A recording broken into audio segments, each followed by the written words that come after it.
Good evening, everyone, and a warm welcome to the Rushcliffe Borough Council's Corporate Overview Group meeting. I'd like to remind everyone that the meeting is being live streamed on YouTube. A recording of the meeting will be available afterwards on the Council's YouTube channel. In addition, under the local authorities' executive arrangements, Meetings and Access to Information, England Regulation 2012, other people may film, record, tweet or blog from this meeting. The use of any such images or sound recordings is not under the Council's control. May I remind councillors to please switch off your microphones when you're not speaking. The camera is directed by your microphone. Could I also ask you to put your mobiles on silent? I'd like to welcome everybody because we have new councillors to this group. We also have a returning councillor, Councillor Plant, who I'd like to welcome. And I'd also like to welcome the officers attending, Charlotte Caven-Attack and Emma Richardson. Also, Catherine Evans, the Service Manager for Property and Economic Growth, and Katie Brennan, Finance Business Partner. Welcome to you all. I'd also like to say that I don't have any problems with being called a chairman. So just to prevent any embarrassment or anything, I'm quite happy with that. Right, if we can move to item 1, which are apologies for absence. There are no apologies for absence. No apologies. Good. Any declarations of interest? No. Now we move to the minutes of the meeting held on the 21st of February. Fortunately, we do have 2 members here who were on the group at that time. So can I ask if they are a correct record, if you have read them and they're a correct record? Councillor Gowland? Councillor Williams? Thank you. Therefore, I will sign them. I'll do the rest afterwards if you want me to do that. Right, we now move to item 4, the role and remit of this group, and I'll ask Charlotte to run us through that. Thank you very much and good evening, everybody. I'll just give Emma a moment to get the presentation up. The purpose of this is a very brief presentation, but it is just to remind you what the terms of reference are for this group, but also the terms of reference for the 3 other scrutiny groups on the basis that we have chairs and vice chairs in the room. So it's purely a reminder of why we're here and what we tend to do in this group. At your first meeting of your own scrutiny groups, then lead officers will do the slides that are relevant to your scrutiny group so that you can help inform your members going forward. Are we getting there, Emma? Almost. Yes. I've got to the point where I can't wing it anymore, you see. Well, I was just going to say what I would like to see is full engagement on this group and on your own groups. So I'd like you to think through what you would like to see from your groups that will be brought back here to the corporate overview group. Yeah. Thank you, Emma. If you would skip through, I think the first 2 I've covered. Yes. So in terms of this group, terms of reference are to creating and receiving feedback on the work programmes. So this is our item that we have on every agenda about the consideration of matrices that are brought forward, looking at the forward plan, trying to decide what items we put on the scrutiny group work programmes for the 3 other scrutiny groups. So that forms part of each of our meetings. We also look at financial and performance management reports at each of these meetings. That's a quarterly basis. Katie's here this evening. Unfortunately, we haven't got Ed today. He's on holiday, so I'll be doing his bit. But we always look at finance and performance information. We also have reports coming to each meeting, and we tend to do 1 at each meeting. So tonight, Catherine's here to talk about diversity. We also have reports about health and safety, customer feedback, And these are more corporate issues, things that cycle through. If we have any policies and strategies that would be beneficial from having that corporate overview group, they also come here as well. So, for example, you'll have noticed later on, we'll be looking at whether or not we bring the corporate strategy here for discussion before it goes through to Cabinet. I will support this group, support the chairman, bring the reports together and provide you with any information that you need to make this group effective. Emma. Oh, no, go back. We can't possibly miss out on governance scrutiny group. Governance scrutiny group also tends to sort of look at things that have already happened. It's more of our, not backward looking, because that's not quite the right term, retrospective is much better. So they look at all sorts of financial reports, audit reports, a lot of legislative or statutory work that needs to go through, that needs to be seen to be looked at by scrutiny. The agendas are very dynamic and very full. However, the items that go through them are they come back every year. So you'll get an idea moving forward of what there is there to do. They look action packed, but they tend to go through reasonably quickly, which is good. In terms of what exciting things governance group is responsible for, you've got the annual governance statement, risk management, statement of accounts, information about going concern. All of these terms will become familiar if people are on those groups. It also every year looks at the council's constitution and any changes that the monitoring officer needs to bring forward on that one before it goes through to council. And Sarah Whitaker, who's not here this evening, is the lead officer for that group and will support the chair. Growth and development scrutiny group and also community scrutiny group tend to be more forward looking. They get into topics in great detail. They only have one or two things on each agenda because of the depth in which that they go into their particular topics. These groups tend to have more external speakers coming forward and presenting their thoughts, ideas, experiences to the group, and discussion then goes after that. So growth and development scrutiny group looks at significant projects contributing towards growth in the borough, both infrastructure and also housing, as well as our business units, leisure centre, various other things that we have been doing recently. It's about reviewing that growth and making sure that residents have the support that they need, the borough has the support that it needs to make sure that one works, and considering the impact of all of those things on economic vibrancy, residents of the borough, local places to work, etc., etc. Catherine supports this group admirably and will continue to do so. But they do tend to have some very, very interesting conversations, which is great. And then communities, just finally then. So the purpose of community scrutiny group, looking at the borough's partnerships to make sure that community needs are being met and that our partnerships are providing good value for money. Looking at areas of community concern and how these concerns can be met, addressed, accommodated, overcome. Looking at things about health and well-being, sport, any kind of community action. So this is very much about the heart of our borough and the residents that live in it. And again, looking at those projects and initiatives that look at environmental concerns, so things like our carbon management plan and waste and recycling, I'm sure will come up at some point, hopefully if the legislation comes through. So Daryl Birch, who's our service manager for neighbourhoods, is the lead officer on supporting that group. Before we move on, does anybody have any questions about those terms of reference? Thank you, Charlotte.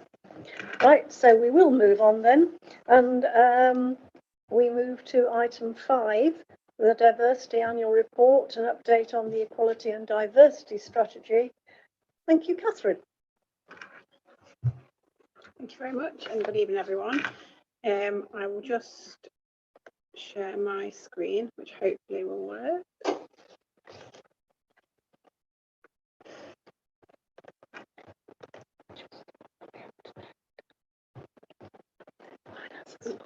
Okay. So this is a two-parter report and presentation. The report covers the diversity annual report, which is all of the data that you see. The report that comes every year to Corporate Overview Group. And last year we combined that with our Equality, Diversity and Inclusion scheme update. So we reviewed the Equality, Diversity and Inclusion scheme and we decided to make it a more live document. So the scheme, the document is quite short, but it's got a supporting action plan so that we can make sure that officers are being proactive and councillors are being proactive with responding to what the borough needs. So instead of it being a static document that we've written, it's got an action plan that sits underneath it. So this report and presentation covers the data bits and then the kind of some of the key things that we've been doing over the last year as part of the action plan. So I won't focus too long on the data because it was all there in the appendices of the report. I appreciate it was a lot of information, but as you will have seen, it covers as it has done each year. It covers information about our residents, about councillors, which is an addition this year. So last year that was a request of Corporate Overview Group that we had that information about councillors included, about Rushcliffe Borough Council employees, people who applied for jobs at the council. So the couple of things to note: the data is now from the 2021 census. So last year we hadn't got that data, so we were looking back at 2011 as it not been released yet. The other thing is some of the information about the employees might look slightly odd because we've had an increase in the number of employees, and that's because of the insourcing of the Streetwise team. So we've gone from 260 employees in 2021-22 to 313, and that's because of that move. So in terms of demographic information, 89% of our residents are white. That's compared to 84% of Rushcliffe Borough Council staff. And the East Midlands is 88%, so broadly in line with the East Midlands. The majority of our residents are aged 60 plus at 28%, which is higher than the East Midlands, which is 25%. 6% of our residents have reported having a long-term health problem or disability that limits their daily activities. That's classed as something that is expected to or has lasted at least 12 months, and that can relate to problems due to age as well. So in terms of the identity of sex for the borough, the area shows that there are slightly more males than females currently residing in the borough. You can find that in Appendix A4. The split at the council shows slightly fewer female employees than male, so 38% compared to 62, which we think is in some part due to the council's manual workforce, which contains roles that are traditionally male dominated. In terms of gender pay gap reporting for the Borough Council, this is something that all employers who have 250 or more employees have to do. So they have to publish statutory calculations every year showing how large the pay gap is between male and female employees. The figures are taken as a snapshot of employees in post for these figures on the 31st of March 2022. We won't have this year's data until July. So for the first time in 6 years, the female mean hourly rate is higher than the male equivalent. And the detail of that can be seen in Appendix E. In terms of applicants to the Borough Council, so jobs here, there are around 100 more applicants for jobs at the council than in the previous year, but that's largely due to a larger number of jobs being advertised. So we had 62 this year compared to 42 the previous year. And the data shows that of those that chose to declare, the majority of applicants to the council are white British or white other, 60%, and slightly more male applicants than female. And the majority were aged between 25 and 34, which is lower than the employee age range, so where the majority are in the 45 to 54 age range when it comes to employees. So in terms of information about councillors, shows that the majority of councillors are male, and this has remained the same since the recent election. and the majority of councillors are aged 65 plus. And again, that's consistent with previous years, pre the recent election. Ethnicity information is not currently recorded for councillors, and therefore that wasn't included in the report. So I'll move on now to information about the Equality, Diversity, Inclusion Scheme Action Plan. So what I've tried to do is include some of the information that was in the report, but highlight additional things that I thought would be of interest, so I'm not just repeating the report. So the Equality, Diversity, Inclusion Scheme was adopted in May 2021 with its supporting action plan, and then each year that now comes to this group for you to have an influence on what we're planning for the next 12 months and feedback anything from the kind of previous 12 months.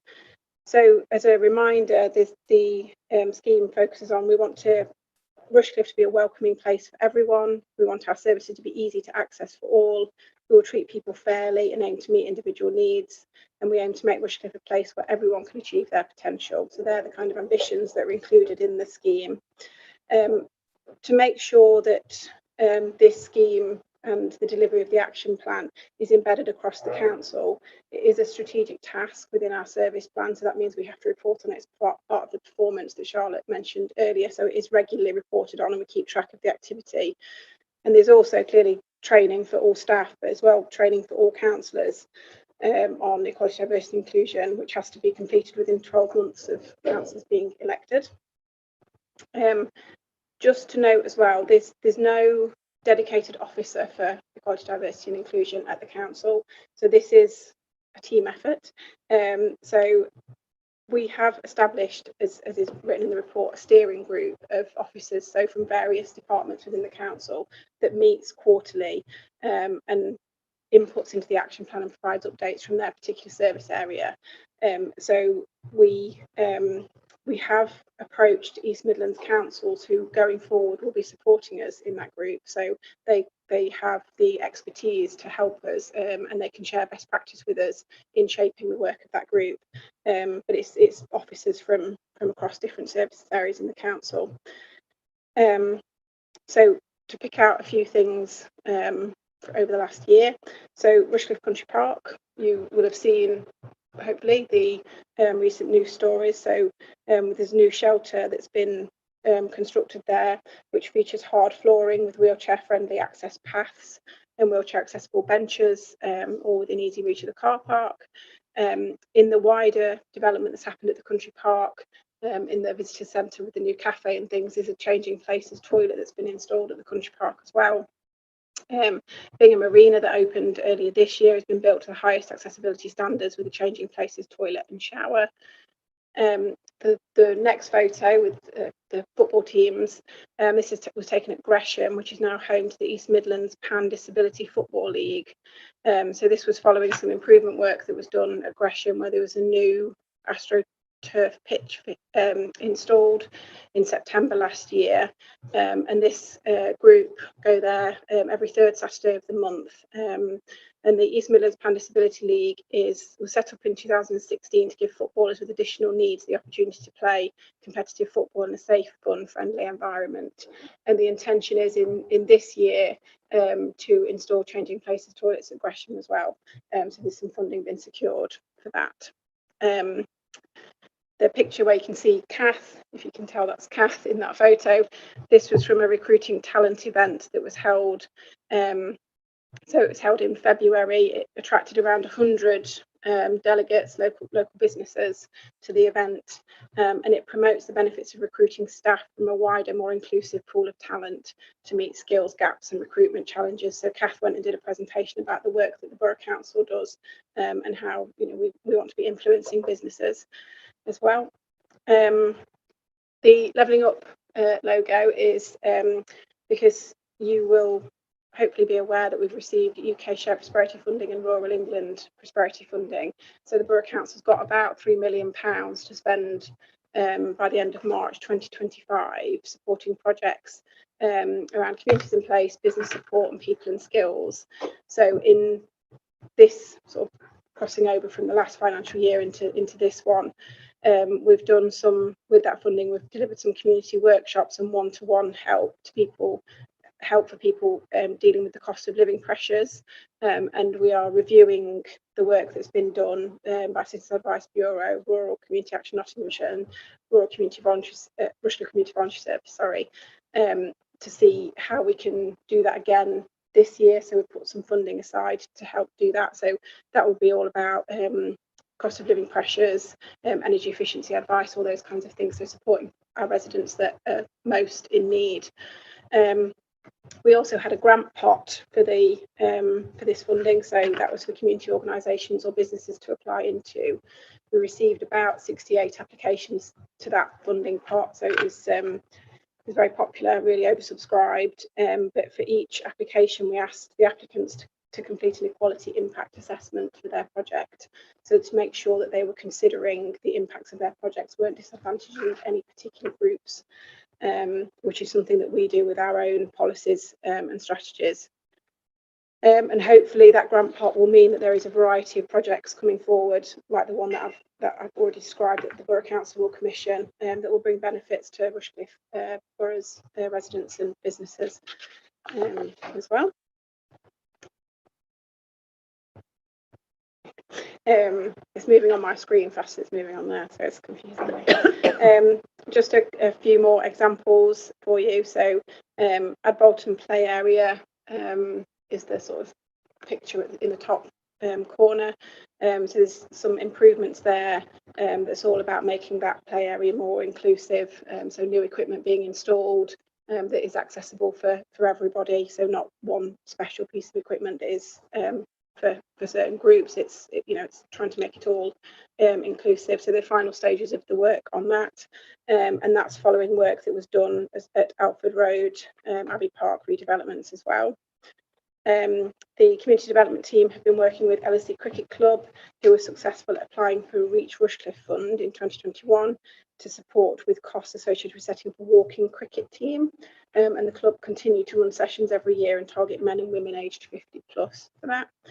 And the team are currently working with Notts County Foundation to establish a walking football session based at Gresham, and hopefully here as well at the arena, maybe starting in September.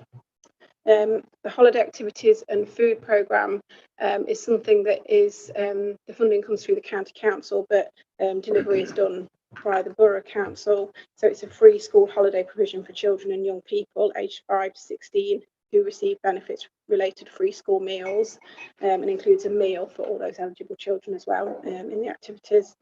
So it's to support children to eat healthily, to be active during the school holidays, and the provision took place at 14 different sites over the Easter school holidays, and 7 different sites have been confirmed for delivery during the summer holiday, with further sites awaiting final decision on whether or not they will be included as well. In line with supporting Rushcliffe to become a dementia-friendly borough, the Alzheimer's Society delivered Dementia Friends information session to the Borough Council's Leadership Forum in April 2023. So the Leadership Forum is all of the managers that work at the Borough Council meet quarterly and updates on policies that we might have introduced or from particular teams. So we use that as an opportunity to have this training session. Last month, as part of the Dementia Awareness Week, delivered an information event at West Bridgford Library to promote local support for people. And the first Memory Cafe at Rushcliffe Country Park is taking place on Wednesday, the 21st of June, which is a drop-in offering an opportunity to experience nature-based activities as well. And then finally, the housing team clearly do lots of work to support some more vulnerable people from Rushcliffe. So I'd got lots of stats from Donna and the team.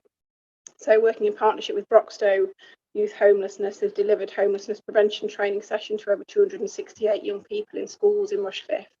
They've resettled 41 individuals as part of the Syrian Vulnerable Persons Resettlement Scheme, 13 individuals via the Afghan Relocations and Assistance Policy and the Afghan Citizens Resettlement Scheme.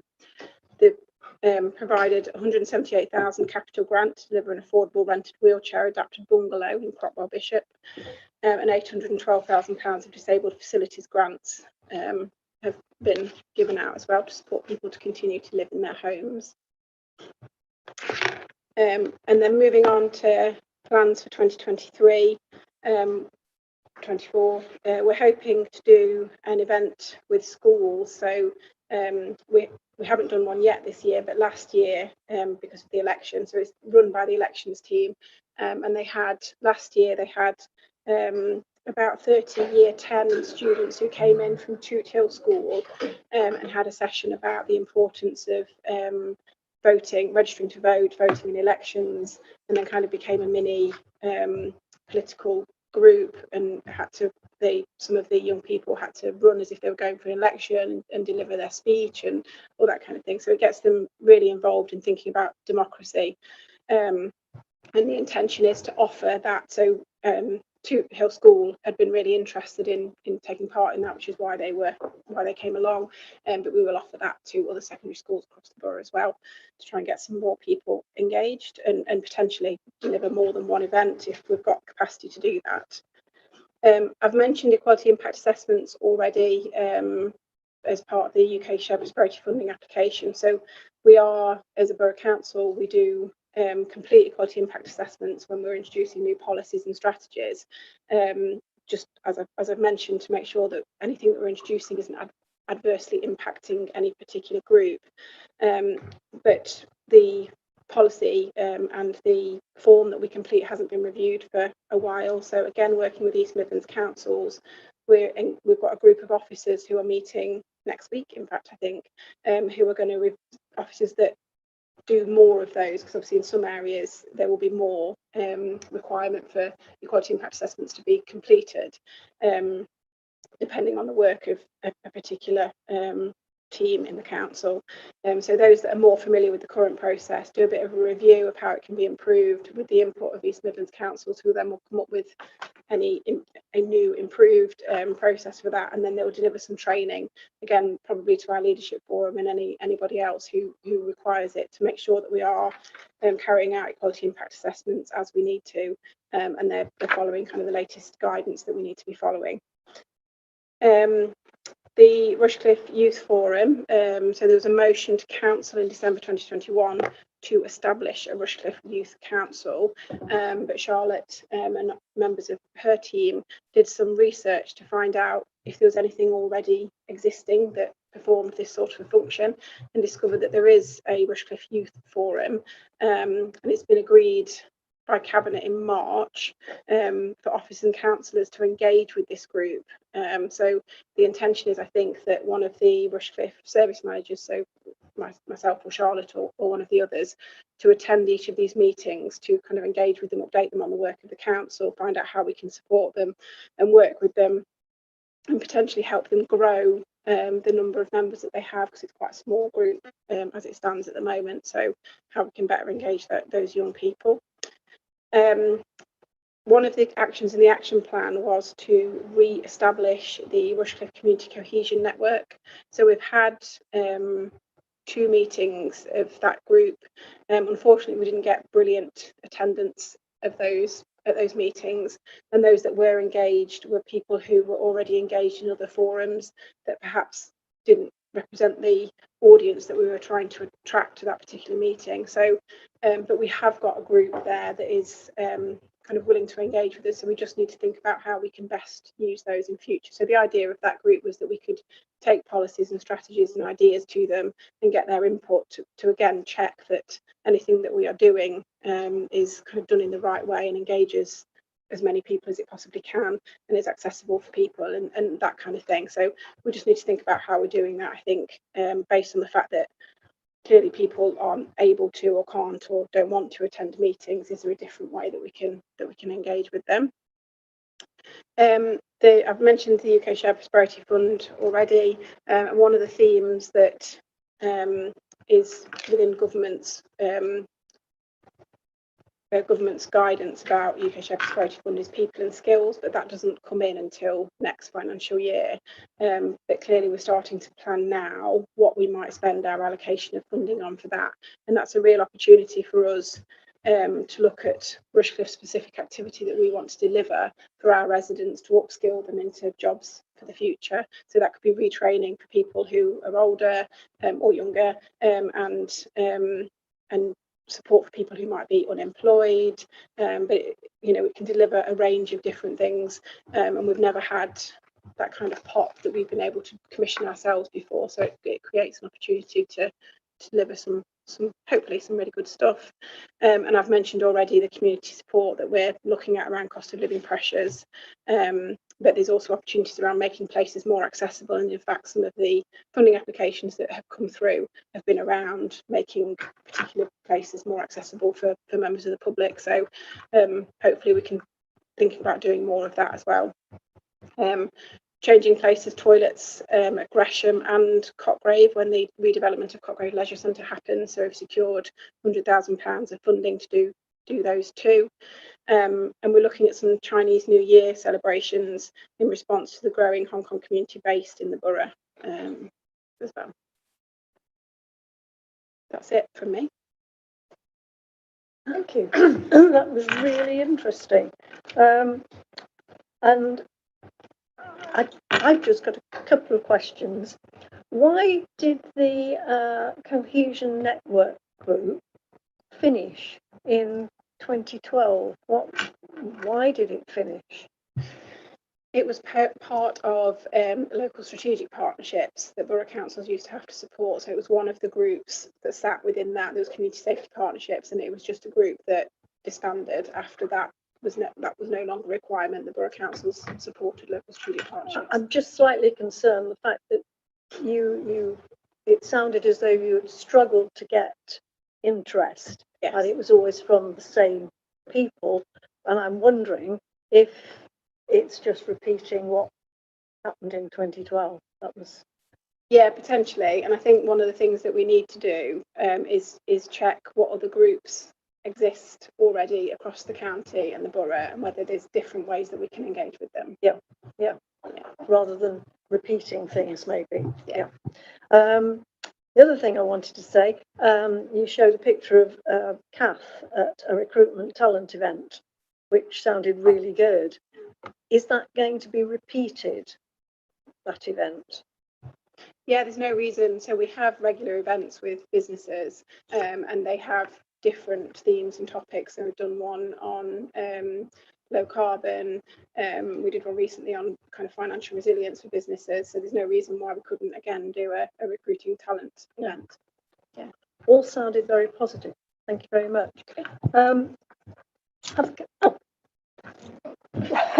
A flurry of hands. Wonderful. Councillor Plant. I've got a few comments, and bear with me because I'm new, so I've got a few questions as well. I found it a really interesting report, and thank you very much, Catherine, for repeating it all again. But you did add a lot to it as well. Sort of questions and sort of comments. One at point 4 now, paragraph, whatever these points are on here, 9. The council is a disability confident employer, which sounds very good. So what does that actually mean, and how who gives that or grants that accreditation? I've got this. Sorry. That's a very good question, and information I got from our HR team, so I can find out. But it's an accreditation that I'll find out who runs it. But there'll be certain things that we have to do to demonstrate that we are disability friendly. But I can get the details of that for you.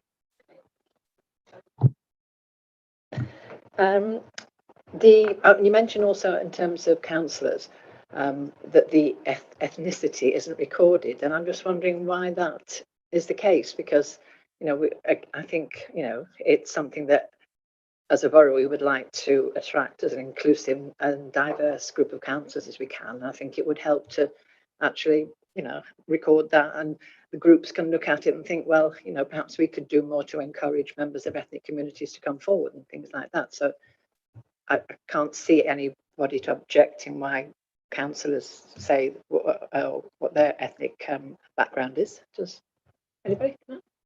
Anyway, that's a comment. Thank you. And an area that you've talked a lot about, which I'm really interested in, is children with special education needs and disabilities. And I'm really, really pleased to see that you are doing a fair bit for children with those special needs. You mentioned the Gresham football, and you mentioned obviously things that you're doing at Rushcliffe Country Park. And I'm just thinking that Rushcliffe, obviously, one of our biggest roles is, in terms of the services we deliver, is playgrounds, play areas, and obviously leisure centres. And in terms of the data that you've given us, we get data on adults with disabilities. We don't get any data on children with disabilities. And I appreciate that. I mean, I'm pretty sure that you could get that from the county without a doubt. It is there.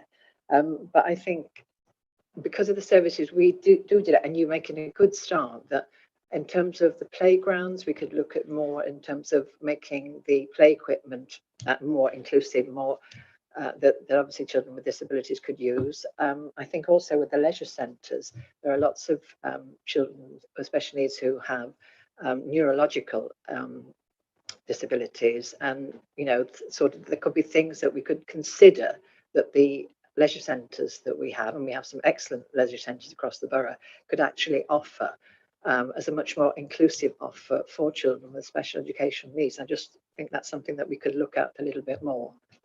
And I'm going to make one more, then I will shut up actually.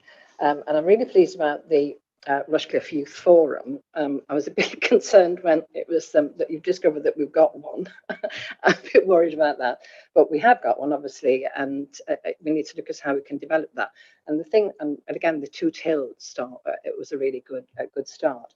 And somewhere, and there's an awful lot of somewhere in these reports, there's a democracy week or something in September, and it's October, and I thought, well, it would be really, really good to try and get schools involved in that. And what I will say, since in the 4 years that I've been off and come back on, we seem to have a quite a much better media team than we had 4 years ago.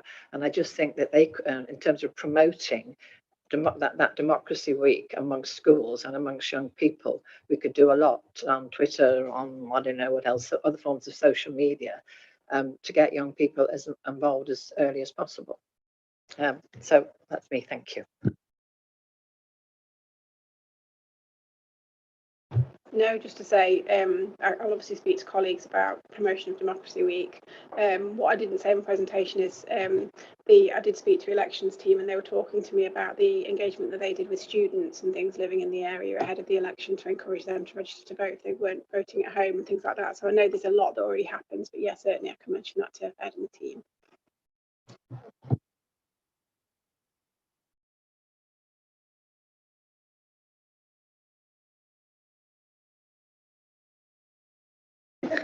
Thank you very much. Thank you very much for the comprehensive report, and it does kind of show that there's a lot of wide-ranging aspects that this report touches on. Like you said, it's 2 parts, and how much is in there from councillors to residents to employees. Just got a few kind of questions, and some of them are kind of on the same area, like disability. But the first was just said about with the holiday activities and food, and you mentioned about how many locations there is. Didn't quite catch it. Was those locations in Rushcliffe, or was it from the county because of the county delivering it? Those ones are in Rushcliffe. Right, thank you. With around the disability for the jobs, says about how many people have applied, and then said that they've got no disability. Is there anything around where kind of, if you've got somebody who might have a disability, on kind of doing like a refuge role or some kind of manual role, is there any roles that were kind of deemed that wouldn't be suitable for certain disabilities? And then of course that might have an impact on those statistics. How are those kind of statistics looked at to make sure that all the roles are being inclusive, or if there was something being just around like a disability in that for applicants? The information that I've shared is the information that they collect in the application form, in the application process. So it's not then, we haven't looked at it at an individual applicant level as to what they've applied for and whether or not it was the role that ruled them out for whatever reason. But I can ask the team to have a look at that. Yeah, because it'd be interesting just to see, because with some of the role that there is, because again, it was noted in the report that there's a lot more male applicants, and again, they were kind of applying for traditional, very much male-dominated roles. So I'm just wondering if there's kind of, with the disability, is where there's kind of some that people might, oh well, traditionally, with this disability that I've got, I wouldn't have gone in for that, but now there's the rate where they could be. Sorry, Councillor Williams, just to interrupt. From an officer's point of view, in terms of recruitment, we don't actually see any of that equality information when we're assessing an application before we actually go through to interview people. So that's all taken away at HR and taken to one side. When you're in recruitment process, what you've got is an application form, and one applicant is exactly the same as any other. To a certain extent, you can see that one's a female, that one's a male, but sometimes it's not as clear. But certainly in terms of disability, ethnicity, any of those issues, that is not a problem until you've actually made a decision about who you're appointing. And then if there is a disability, then it's assessed to see how can we accommodate this? What changes are we going to need to make? What can we do to make this person feel welcome and such like? I couldn't remember the kind of the wording in where we've like had the training on diversity and that, of the inclusivity and that, for roles of what you can do with putting out a job application, like indirect discrimination and stuff like that, where of course there is some jobs that might not be appropriate. So it's just I was just wondering on that. With the disability sports groups and like with the Ellerslie walking and that, those kind of ones where they get created, was that Ellerslie cricket that went to Notts County Cricket with this group and then kind of linked in, or was it that Notts County Cricket went to Ellerslie, and how kind of do those get set up? Because is there kind of scope with working with some of the other sports, like you mentioned Notts County doing it like a walk-in one, and then also Nottingham Forest to have like a forces veterans team that meet. Some of those have been set up by the actual kind of clubs and that, or the local kind, even though they're a club in themselves, but a big major club in the area. Is there anything, how do they get created? And is it scope for going to local clubs to look if they're interested in setting up one in a strategic location, so everything's kind of not coming into West Bridgford and maybe some people haven't got to travel as far? Yeah, there's so we've got a sports development officer that works at Rushcliffe, so she will work with those organisations. So the Ellerslie one, that the example that I said, they applied for some Reach Rushcliffe funding, which was a part that we issued as part of COVID. So they set that up with the support with Amy, our sports development officer, and then the community development team. So that's Amy's part of that team, is working with Notts County Foundation to establish a walking football session. So that's a Gresham and Rushcliffe. But yeah, absolutely, she works with clubs across the borough. So I can raise that with her. I don't see any reason why not. That's brilliant. And what with saying about doing the Chinese New Year celebrations because of the increase in Hong Kong community, which I think is brilliant to try with engaging that new community or that community within our area. I was just wondering, has there been anything with that community expanding in the borough where there's a need to meet with engagement for them with services, like with the website, understanding what the borough does for like council tax and that kind of thing, and recently with the election, but then also with kind of if there's anything been put into contact centres or something like that, if people go to them as well.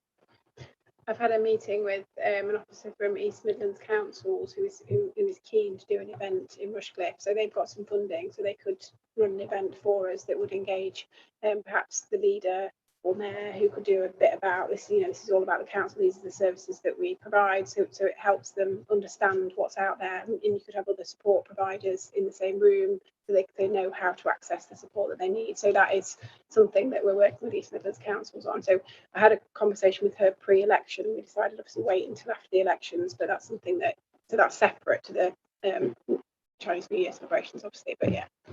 And just my final one is for this census, as you said, it's like from the 2021. I think that census was the first time they had a question for veterans in there. I don't know if this is appropriate for this kind of report, but is there anything been looked at around that information and for the borough with the Armed Forces Covenant? To make sure with housing needs and provision like that and job opportunities for them, but also with healthcare and such like, because again, there's a lot of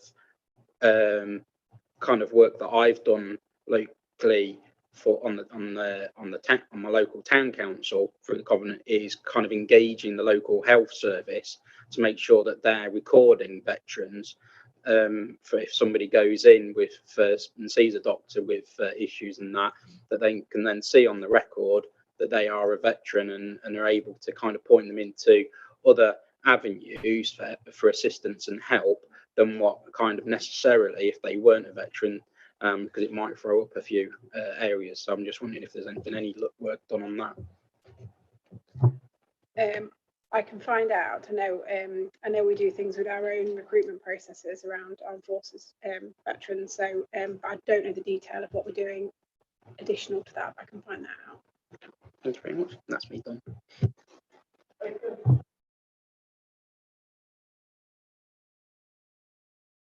I'm not communicating, am I? Yes, thank you. As I say, veterans was on my list anyway. Yes, Councillor Gowland. Thank you. Thanks very much for the report. The first thing is the changing places toilets. I think you've probably heard this question before. There's a strong push in West Bridgeford to ask for one in the park in West Bridgeford, and clearly it's a focus for the whole of the borough. So I feel it might be a priority. Now, I think there's a practical reason why that can't be done within the space available, but I wonder if something could be done about making the space available bigger. And actually related to that, the same applies to the play parks, because, you know, wonderful as it is that Ad Bolton Lane has been changed in that way, the place people would go and take their friends and take their cousins or whatever is likely to be Central West Bridgeford. It would be quite good if something could be done there. And sticking with Central West Bridgeford, another common complaint, which is actually a Rushcliffe issue, not a county issue, is the pavements becoming very blocked by the street furniture, or I should say cafe furniture, moving across the pavement. And it's often dealt with, I think, by VIA, but I think it's actually probably partly a Rushcliffe issue, because I guess you have some responsibility for the shops, you know, the development of the town centre, and the cafes ingressing onto the pavements is causing people problems. It's partly due to the bike racks as well, I'll be honest. They need to be moved, but that's a problem. And then finally, well, not quite finally, I'm afraid, Chinese New Year. I think it's a great idea to celebrate Chinese New Year. Looking at the demographics you sent, which are clearly from 2021, and we're all aware that that's changed very rapidly recently, and we're all aware, I'm sure, from canvassing how isolated the families from Hong Kong are. But I did wonder, just looking at the demographics, whether there's any ideas of celebrating Diwali or other events, you know, because particularly if you do start celebrating one, maybe the others have to be considered. If we're collecting data on councillors, are we doing anything to address what is clearly a bit of an imbalance in age and probably in ethnic mix? Are the sort of promotional materials aimed at younger people particularly? I mean, we can discuss the way the council runs for younger people, but that's another matter, I think. I'm nearly there.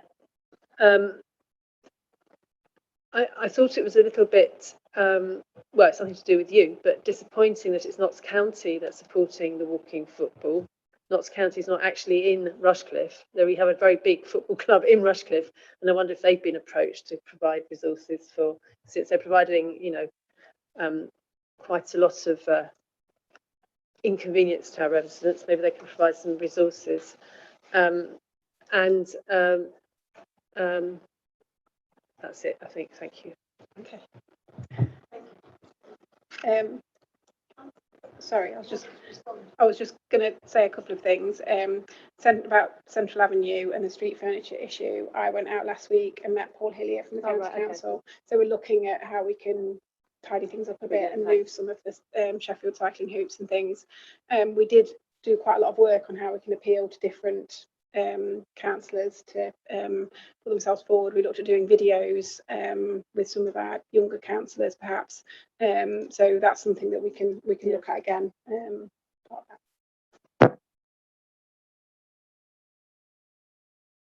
So everyone's been, I've been ticking off all the questions I had that everyone else has already asked. So the gender pay gap, it's something, I know it's a legislative thing, but do we still actually measure that we're paying equally in our roles as well? Because I always think the gender pay gap can actually hide those inequalities. So we do still measure that. Yeah, okay.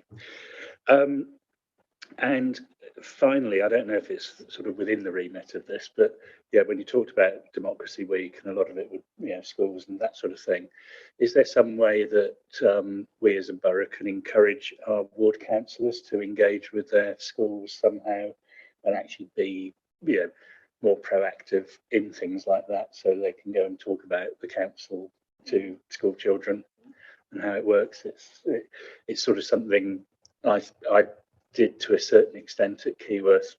I got involved with their careers counselling service, but I always think there's opportunities for us as borough councillors and ward members to actually engage more with schools. And I know schools are the county council, but it doesn't mean to say that we as borough councillors can't get involved in something like Democracy Week. Thank you. Yes, Councillor Devine, I thoroughly agree with what you're saying. I mean, having been the mayor and gone out, and I found it incredibly educational, and I think that's where we should be as ward councillors, if that can be incorporated into whatever is proposed for Democracy Week. Councillor Walker, you wanted to speak, or have your questions been asked? No, yes and no. I was going to ask about equal pay as well, and I wonder what the data we've got here is interesting.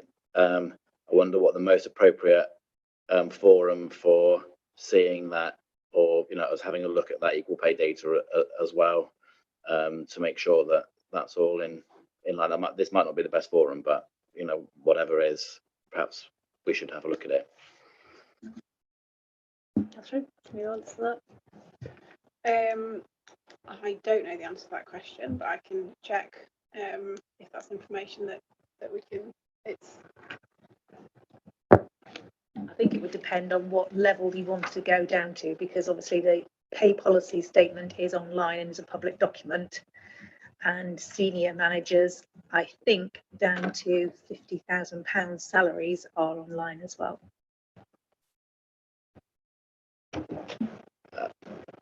I think it's more of a high level to make sure that the first job role that comes to mind is planners, and are our male planners equivalent grade being paid the same as our female planners?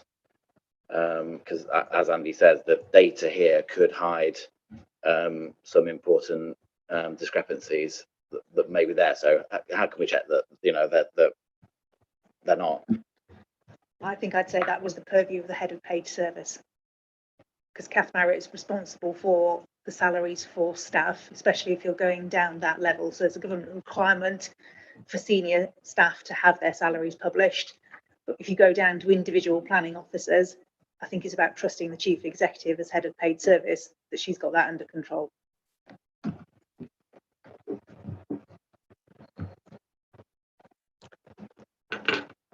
Are you happy with that response, or Are you wanting the head of paid services to come and actually speak to us?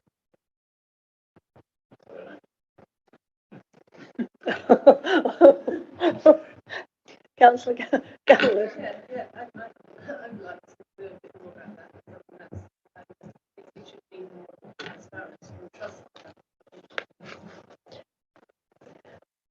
Can I just remind you to put your microphone on when you speak, because that won't have been. I trust Kath, but I'd like to see it more clearly. Okay, thank you.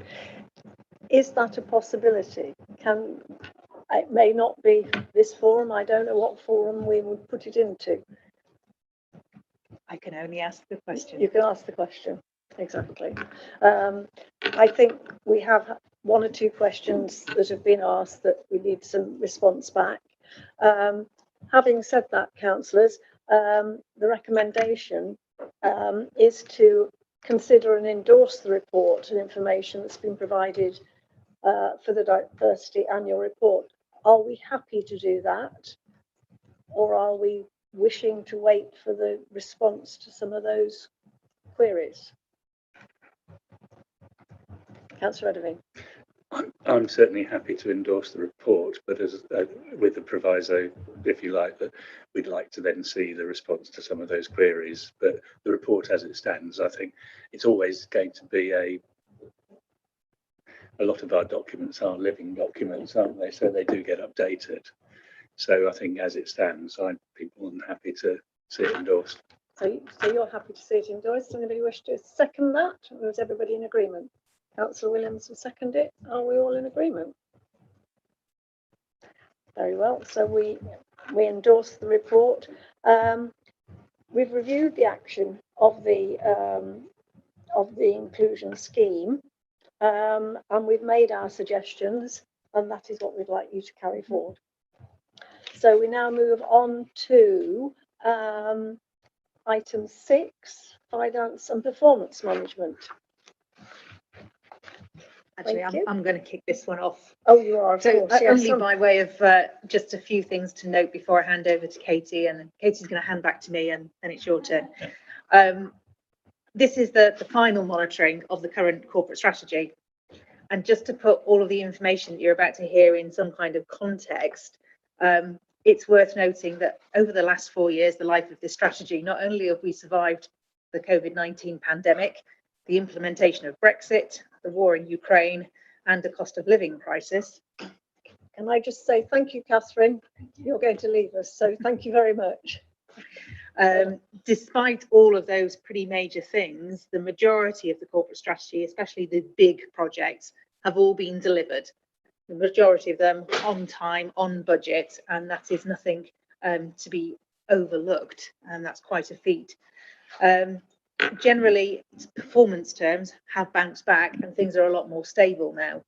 But before I hand over to Katie to go through the finance, and then I'll have a look at the performance in more detail, I just want to note, if you take a look at the recommendations, obviously the finance side of this report, what Katie's team do is draft out the cabinet report, which went to cabinet last night. We then pull this together because, of course, performance needs to be seen in the context of the finance, which is why we do both together in the same report. But we have omitted to change recommendations A, B, and C. So where you see the word approves, please read it as notes. Katie. Thank you, Charlotte. So as Charlotte said, I'm just going to run you through the finance performance for Q4. So I can only see a couple of familiar faces from Q3. So apologies to everybody else, because we've been through the rest of the story earlier on in the year, and as finances, we're still stuck in 22-23.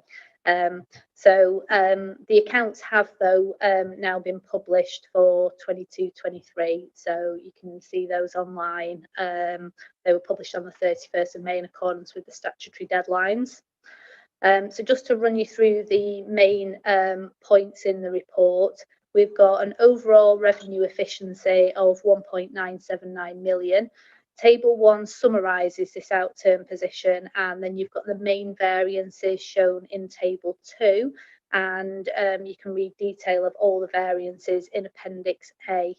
The main overspends, as we've been reporting all year, are agency on planning and waste, the delays on the crematorium and Bingham, and also fleet repairs. So just as an update, planning are now fully established and the reliance on agency will reduce going forwards. Our main underspends is increased planning income from Edwalton Golf Course, and also the interest from investments due to the rise in interest rates. Paragraph 4.8 to 10 gives you an update on business rates and council tax. So the business rates reliefs were applied to 2,044 businesses, totaling 8.7 million in reliefs. We've administered grants for the energy rebates. Those are the £150 amounts. And they totaled 5.6 million, and then also more recently the ones for the alternative off-grid fuel payments of 0.171 million. We've also had £33,000 from 22-23 efficiency savings have been used to supplement the government funding for the council tax bills, and you'll see this included in the reserve commitments in Appendix E. Some other areas of interest: the UK Shared Prosperity Fund and Rural England Prosperity Fund, with receiving 2.571 million and 0.596 million over the next 3 years. Schemes have now commenced, and this includes the grant funding pot for local businesses, which you'll no doubt have seen. Streetwise came back in-house on the 1st of September. The outturn for 22-23 was a 0.189 million overspend, and this was due to the cost pressures of pay and inflation.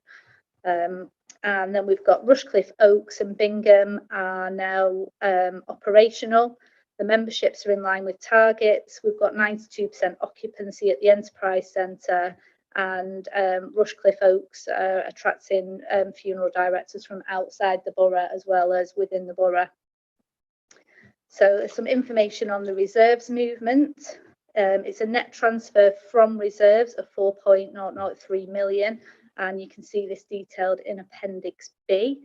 Just to cover the key transfers, we've got key transfers out of 1.017 from the new homes bonus to offset MRP, which is our minimum revenue provision, which covers the internal borrowing for capital schemes.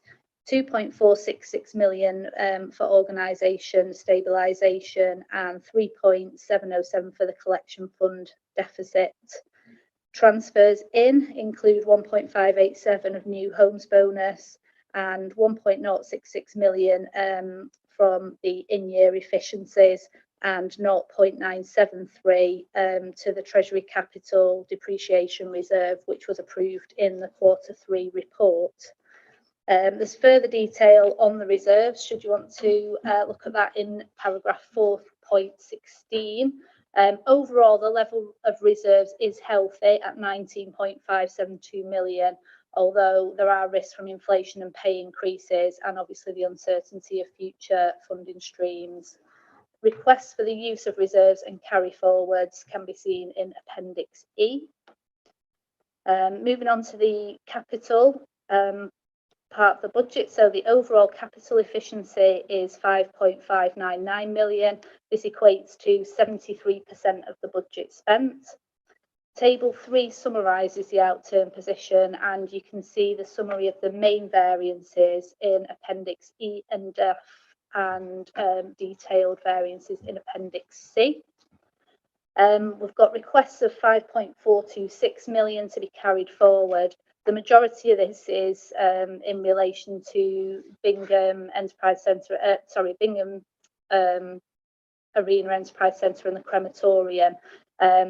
Obviously, there's been delays, as you're aware, in those areas, and we're carrying the budgets forward for post-opening enhancements.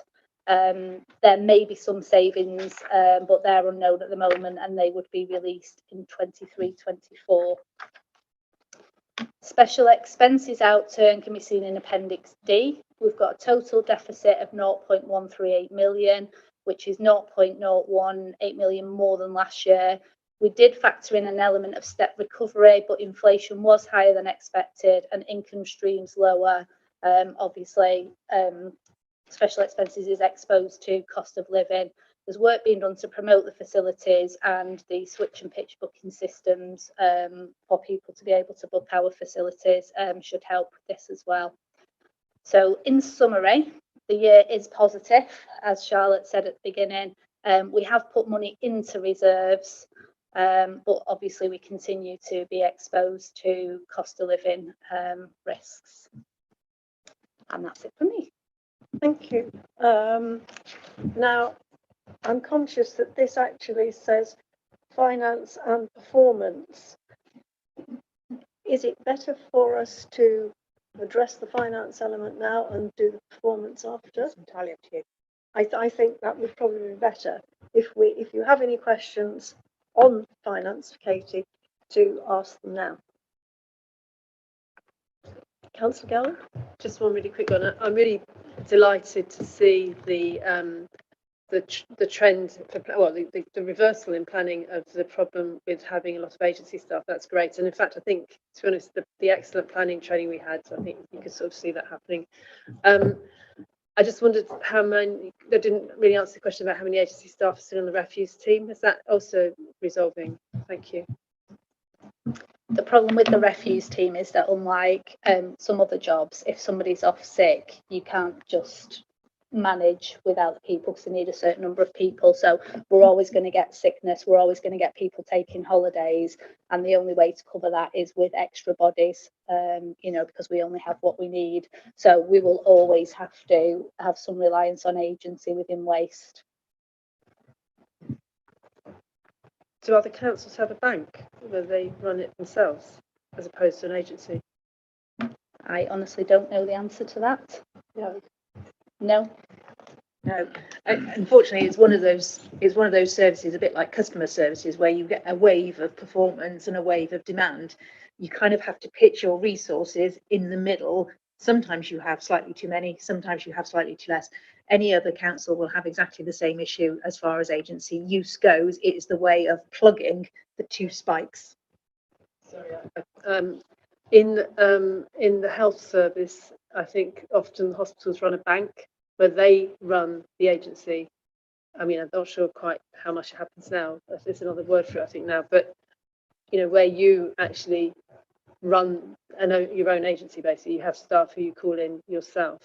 Do you know if other councils do that? No, I don't think they do.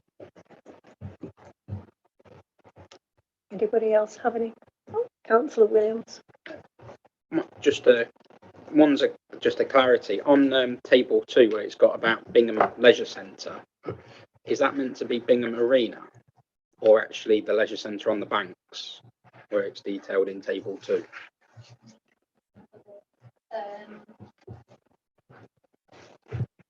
In the main, it covers everything basically, because the delay in opening covers obviously the income from people using the leisure centre, but also there's offices involved there as well. So it took longer to get any tenants into there. So it's kind of used as an overall.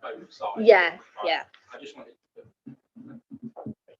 I just wanted to double check that because it said, because of it saying Bingham Arena, and where it's got with the enterprise centre where it's 92% occupancy. What is that in kind of numbers?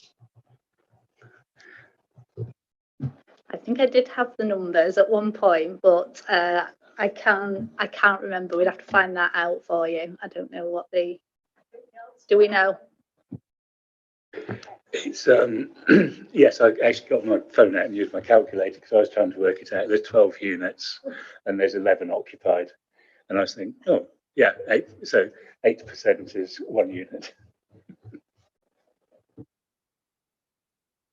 Thank you very much.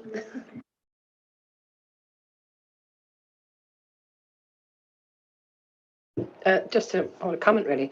I'm really pleased to see how well Ed Walton Golf Club is doing, because 4 years ago when I was on, it was really, you know, we don't know what's going to happen here. No one's playing golf anymore, etc. And that was pre-COVID. So it just shows you in terms of swings and roundabouts, things do you know, they do change, they do fluctuate. And then this is perhaps a bit of a silly question really, but I can't really understand the performance indicators. Sorry, somebody. Oh, am I ahead of it now? Well, if somebody could just tell me what this, I'm sort of roughly guess what the symbols mean, but I could be wrong.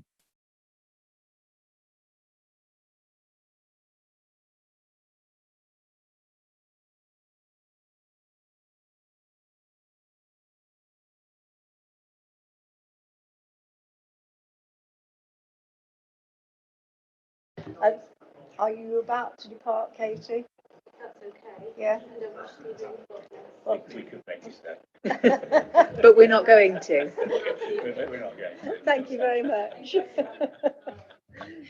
Right, yes. Okay, so in terms of the performance side of this report, and just to address Councillor Clark's point beforehand, you've got them excellent. There is a key there. There are lots for you to get your head around. Essentially, you're looking for green ones or red ones. If you want to simplify it, just go with that. In terms of this report from a performance point of view, I have 3 task exceptions at this point in the year. So the first one is the digital principles. This is our digital by design strategy, and it's covering 25 individual projects that are all designed to expand the ways that we use technology, both in terms of the way we work internally, but also in terms of the way our residents can contact us and do certain tasks for themselves.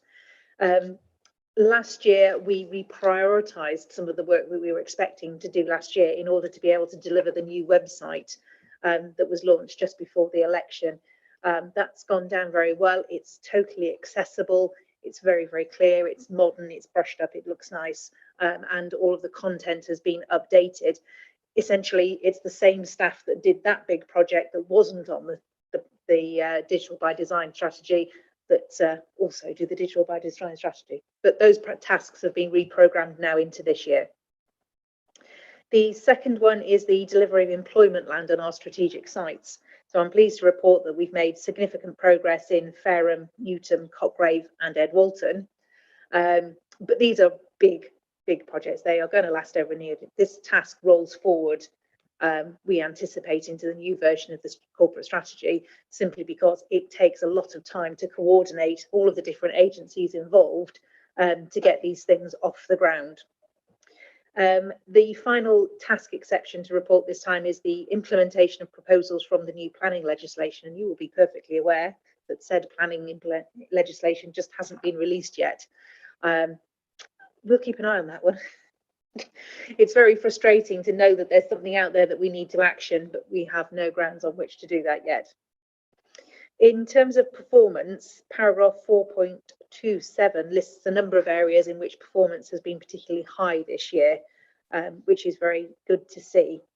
There are a number of exceptions to that, 4 corporate indicators and 3 operational indicators missing their targets at the end of the year.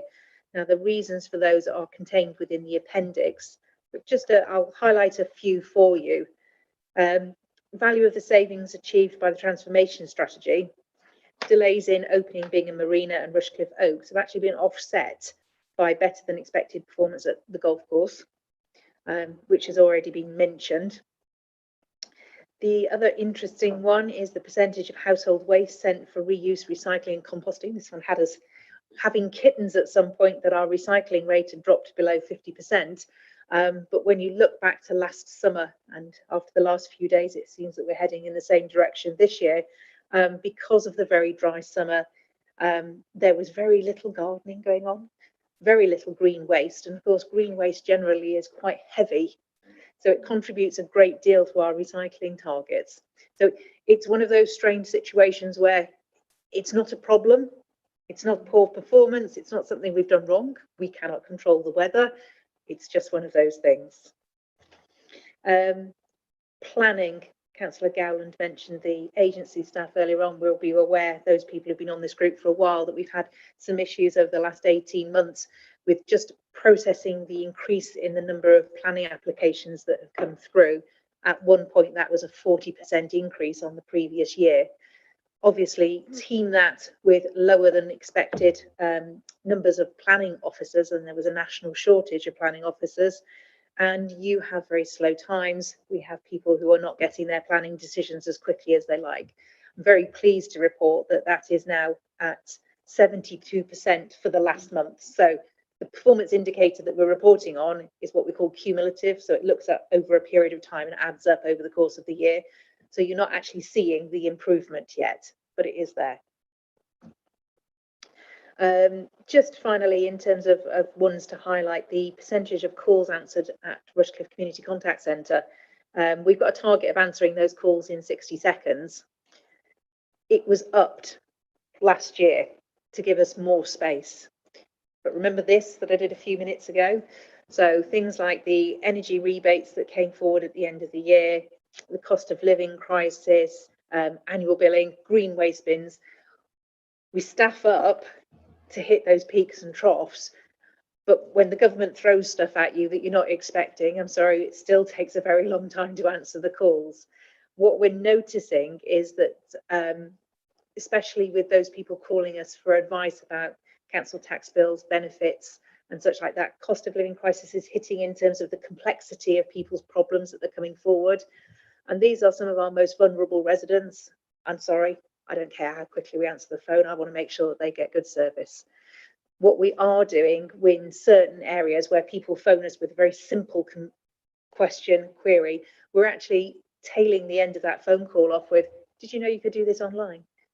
Because now the new website is up and running, it's very transactional, and so we're pointing people in that direction. We'll deal with them because they phoned us, but we're letting them know that if they have that query again, the website will sort it out for them in their own time. So it's just making sure that that channel shift occurs in the right way. I'm more than happy to answer any questions about performance, and I understand with so many new members, there might be some new ones. I think in regard to that, the call centre and answering the phone, I think we need to monitor that, because I think that is worrying, because we're talking about we've been talking about diversity and equality, etc., and there may be people who it might be a simple question, but they are not IT literate. So I think we need to monitor that and be very careful how we say to them, do you know you could do this online, because you actually could demean somebody with that answer. Yeah. Yes, and I understand the dry summer has impacted. I'm slightly concerned by the usage of community facilities and the income that we get from that. However, I do appreciate that what we're looking at are the figures that have come out of our recovery from COVID. So maybe we still haven't quite got there. And I should have thought we would be getting there now. So it is a little worrying that maybe we need to look at what we do with the community facilities. Maybe we are socializing in different ways. Maybe we have changed as a result of COVID. So I think that needs to be monitored and looked at. There's a question here in our recommendation as to whether any of those exceptions need scrutinising. So I would put that to you and say, do you think we should be scrutinising that, the use of the community facilities? And Councillor Williams.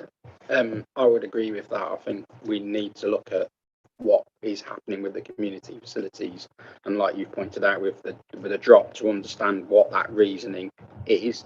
Is it that people are still a little bit nervous and going out there and organising events, or is it as well is the actual cost for a lot of organisations to put on events and people hiring it, as well as are they kind of pitched as the market kind of changed, and when was the rates for using those facilities kind of looked at last?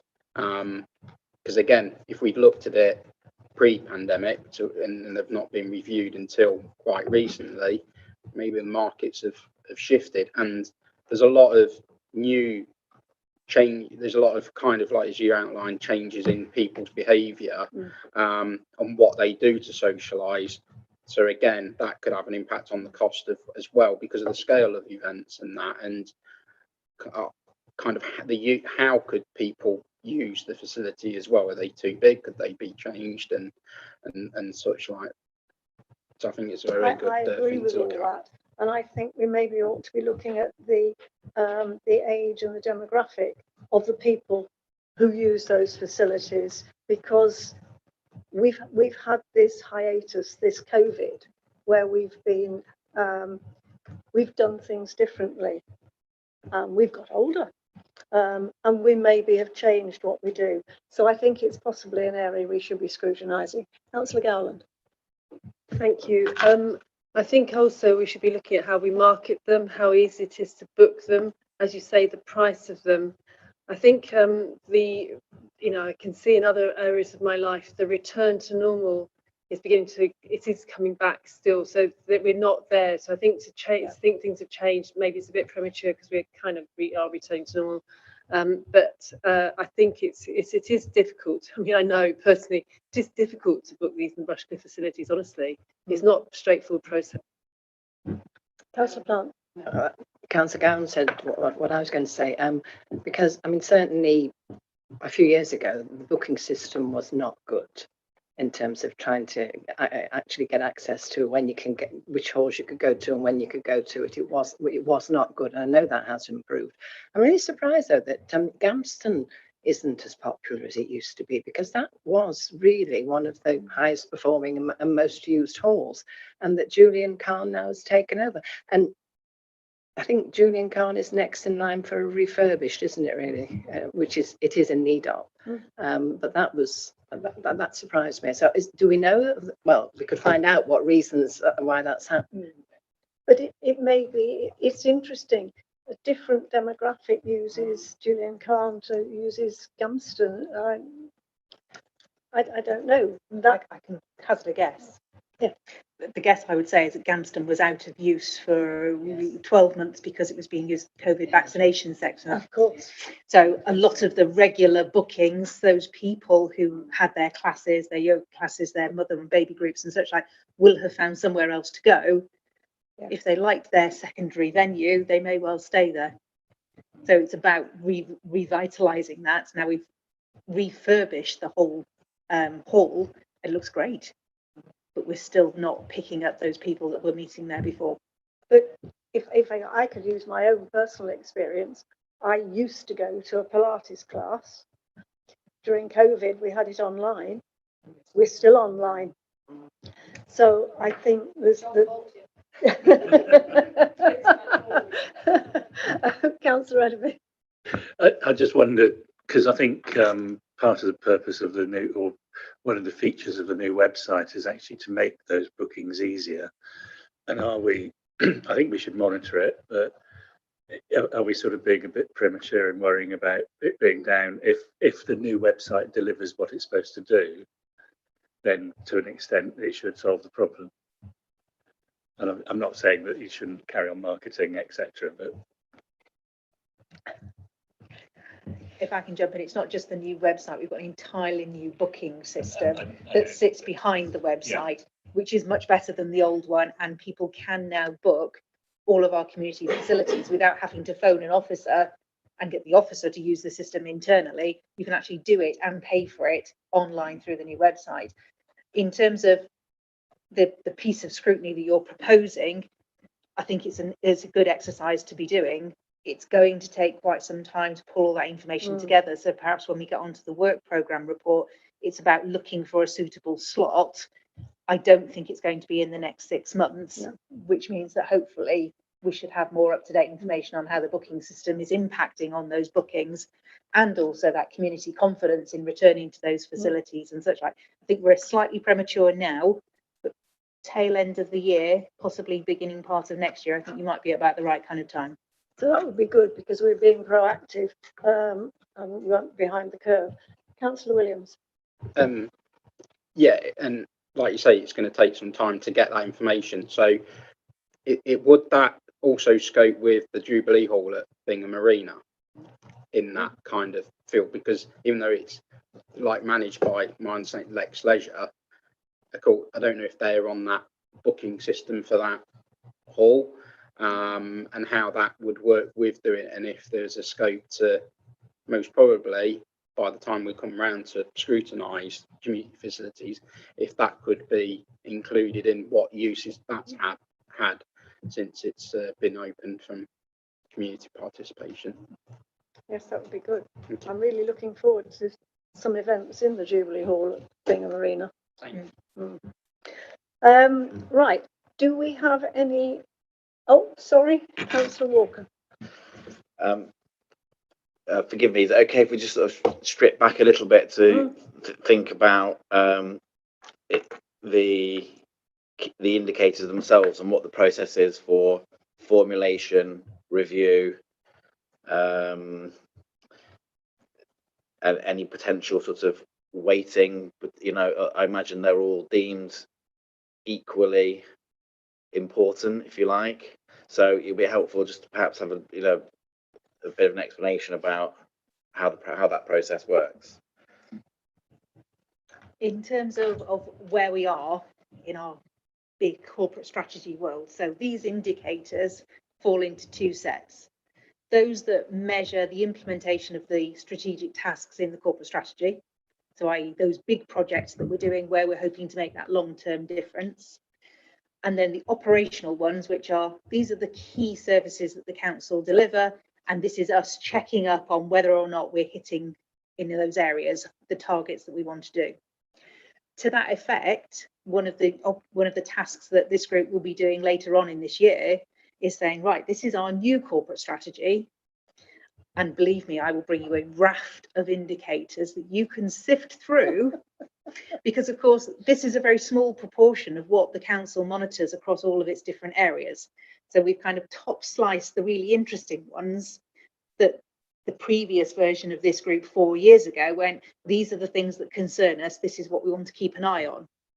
So this potentially will roll through now as we work on the new corporate strategy, and next year they will be indicators that you have chosen to prioritise in line with the corporate strategy tasks and also the operational management of the organisation. So does that, I think I'm clear on the corporate strategy half ones, but is it the same process for the operational one, for the operational ones? So yes, so in terms of internally within the council, every team has a set of performance indicators. Every service area has a service plan that brings all those performance indicators together. That all gets monitored, and we pick here in this group which ones you want to see. They're all marked in our internal performance monitoring, and I then bring them to you. So you get a say on what you see for the next few years. And any say on what the indicators could or should be? I hear we're sifting. You present a list of 1,000 and we say we like these 100. But is there any input from this group on what's on the list of 1,000? Or, you know, so say, for example, one that we could probably fall out about quite quickly. We've talked about the telephone calls, speed of answering. You know, we might have different views over the extent to which we should be encouraging or discouraging telephone calls in the first place, given the significant cost difference between dealing with the inquiry by phone and online. So how does that come through the sausage machine? I think the simple answer is no, on the basis that, gosh, you could be here for years if you wanted to get into the intricacies of how they do it. So we leave the actual wording of the performance indicators and the range of performance indicators up to the lead specialists that deliver those services. Internally, we have a performance officer who works under Ed, who works under me. So basically, we can look at that overall and say, do you know what, that's a terribly worded indicator. It's not going to show you anything useful. Let's have another go at coming up with that, or it's measuring the wrong thing. So we can do that all internally. But if I tried to bring that to you, because you don't deliver those services, with all due respect, you're not going to be doing it. However, what you can do is say, I am really interested in this. Is there information available that we can be provided with? And that would come forward perhaps as either a bigger bit of scrutiny or an email that says, I'm curious, Charlotte, please can you tell me? Okay, thank you, Councillor Walker. Has anybody else got any questions? So I think we've actually followed the recommendations. We've actually considered whether we should be scrutinising an item which we've put forward. So I think, are we all in agreement that we agree with the recommendations? Good, thank you. So we now move on to item 7, which is scrutiny of the work programme. We have the first few matrices within Appendix 2 are in fact items that have already been approved for scrutiny. They're here really for information. Is there anything you'd like to ask about any of those matrices? There was the first one is biodiversity, net gain. The second one is for economic growth and it's been put forward by Economic Growth and Property Services Manager, and it was the review of Rushcliffe Oaks. The next one is how the borough works with partners to plan the infrastructure required to support growth. The next one was sewage infrastructure and discharge within Rushcliffe. This has been through scrutiny and there is now a second part of it coming to scrutiny because it was rather a large item. So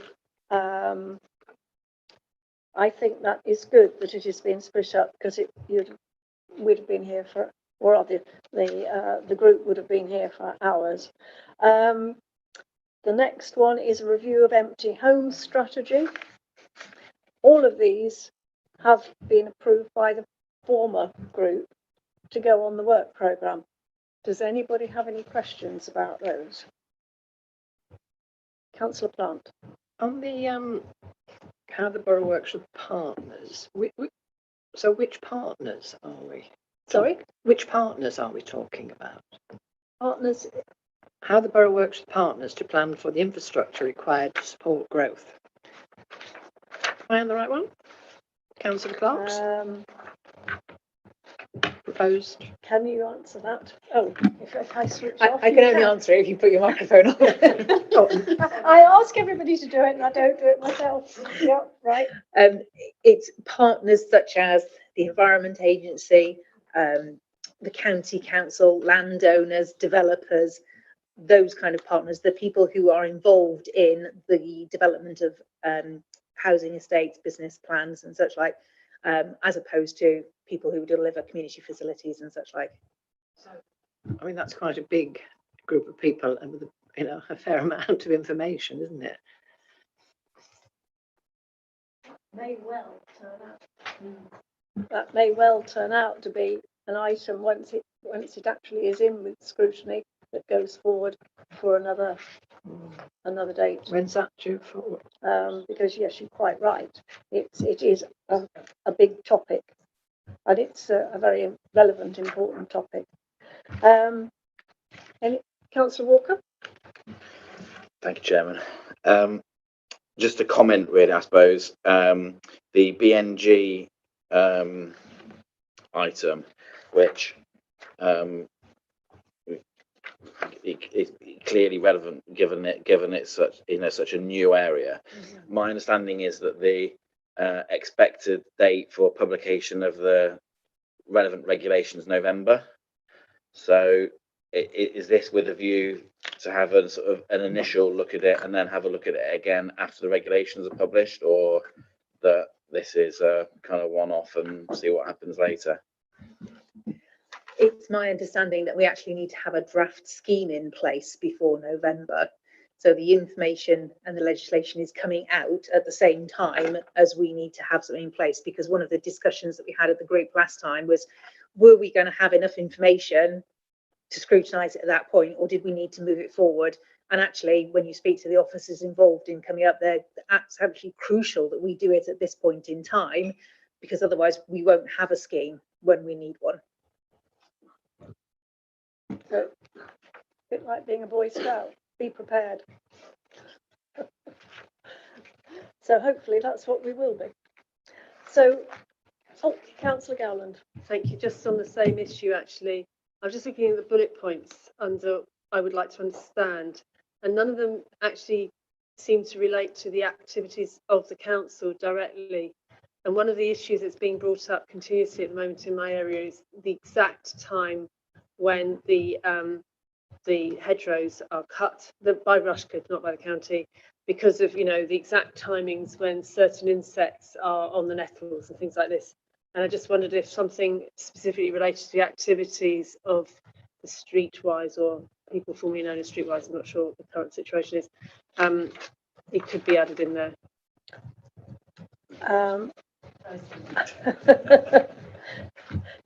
Can that be added into that matrices at this stage? Yes, most definitely.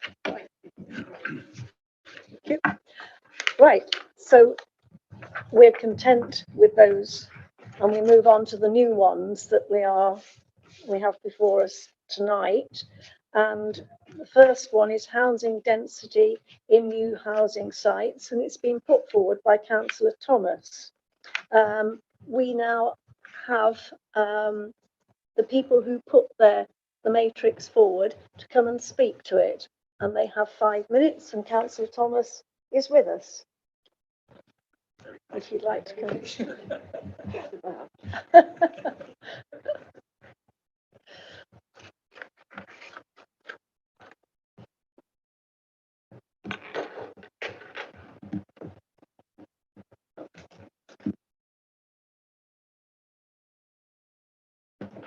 Can you, don't forget to switch your mic out. Okay, I'm sorry there are several of these. Some of them missed the deadline for the last meeting, and also there's been a sort of hiatus over the election. So anyway, housing density in new housing sites. This is when housing sites come forward, they come forward with an expected number of houses on them. And this seems to be a very inexact science at the moment. That they'll come up with a certain number, and usually that number gets changed during the planning application process. It gets increased rather than anything else, which is problematic from the point of view of residents, because you know that they're usually already complaining about the fact that it's happening, and then the fact that, you know, another 50%, 100% in one case of houses added in is difficult. But also it means that we're not planning for infrastructure because we haven't got the numbers.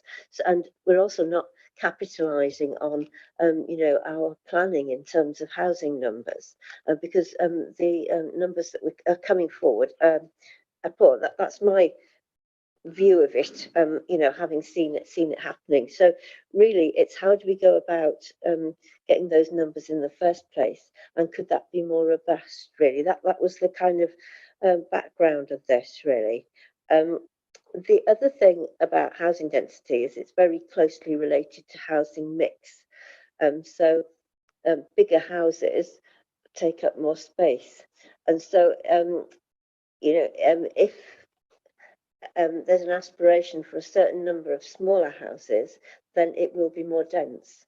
The other aspect is how much open space there is on the estates and how big the gardens are. So there's quite a lot in that envelope of housing density, but the process for planning it, I think, probably needs to be looked at. So that was the other thing is the government is coming up with proposals that housing density ought to be reflected in new developments based on the current housing density within the area. And I think that's something that probably needs discussion for Rushcliffe, because if you've got an area of leafy suburbs with 4-bedroom detached houses and you're replicating that density, you're replicating that housing mix. And the same if you've got an area where the houses are very dense, then they're probably smaller houses, and you're replicating that. So you're getting areas that will generate themselves, if you know what I mean, rather than diversity and a spread, really. Maybe that's what's needed.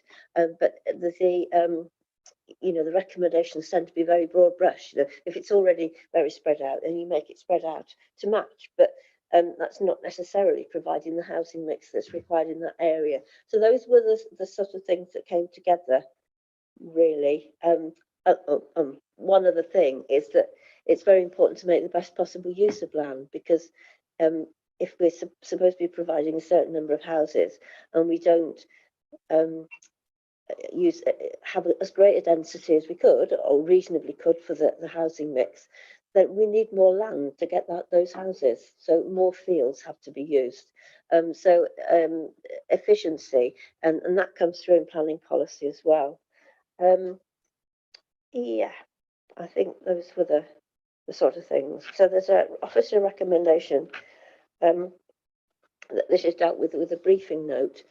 I think it just probably needs a bit more discussion than a briefing note to pick up all those different aspects of it.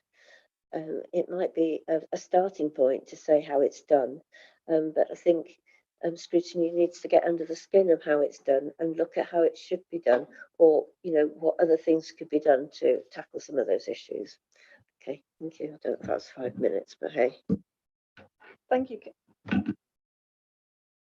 Thank you, Councillor Thomas. Yes, I note that the recommendation is for a briefing note in the first instance, but that isn't actually, by the wording I see here, precluding it actually coming forward for scrutiny after the briefing note has been put out. It seems to me that a briefing note might actually generate more questions than it's going to answer. Hence, I mean, what you have said in your presentation actually generates in itself more questions. So I think my view is that that's probably quite a good route to take, but I will ask the councillors. This Councillor Walker is frowning at me. No, I can assure you I'm not frowning at you, Chairman. Please forgive me. I'm yet to get my head around our ducks in a row in terms of how much capacity we've got for items over the year, and what might be, I don't know. So I imagine this would go to growth and development. However many slots we think we've got during the year, and what if there's 10, what are the most important 10? What are the best 10? So don't we kind of need to know that capacity to make a judgment on where this might or might go in, or is it, or we have a threshold of, oh yeah, that deserves scrutiny, ergo it's in, and then we figure out when?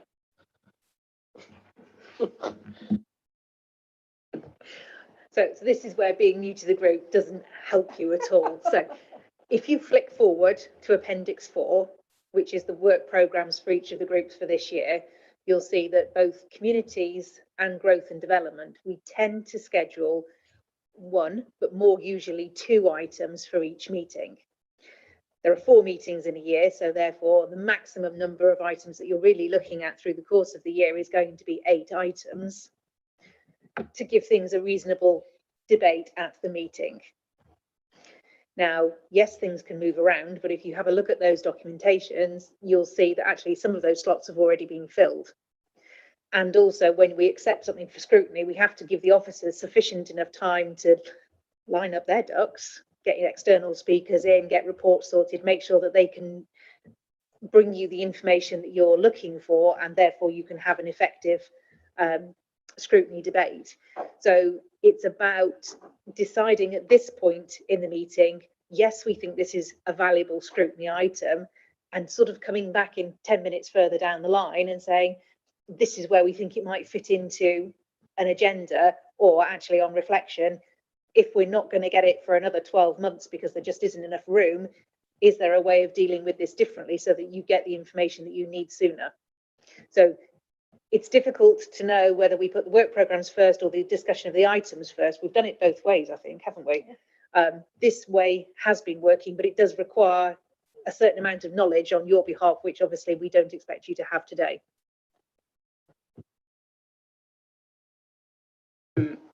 Has it been looked at for this one, kind of, if there is an existing policy or area that it would sit in, for that to be reviewed and this to be done alongside it, like where, let me just go back to the previous, where we were looking at biodiversity, was it biodiversity net gains?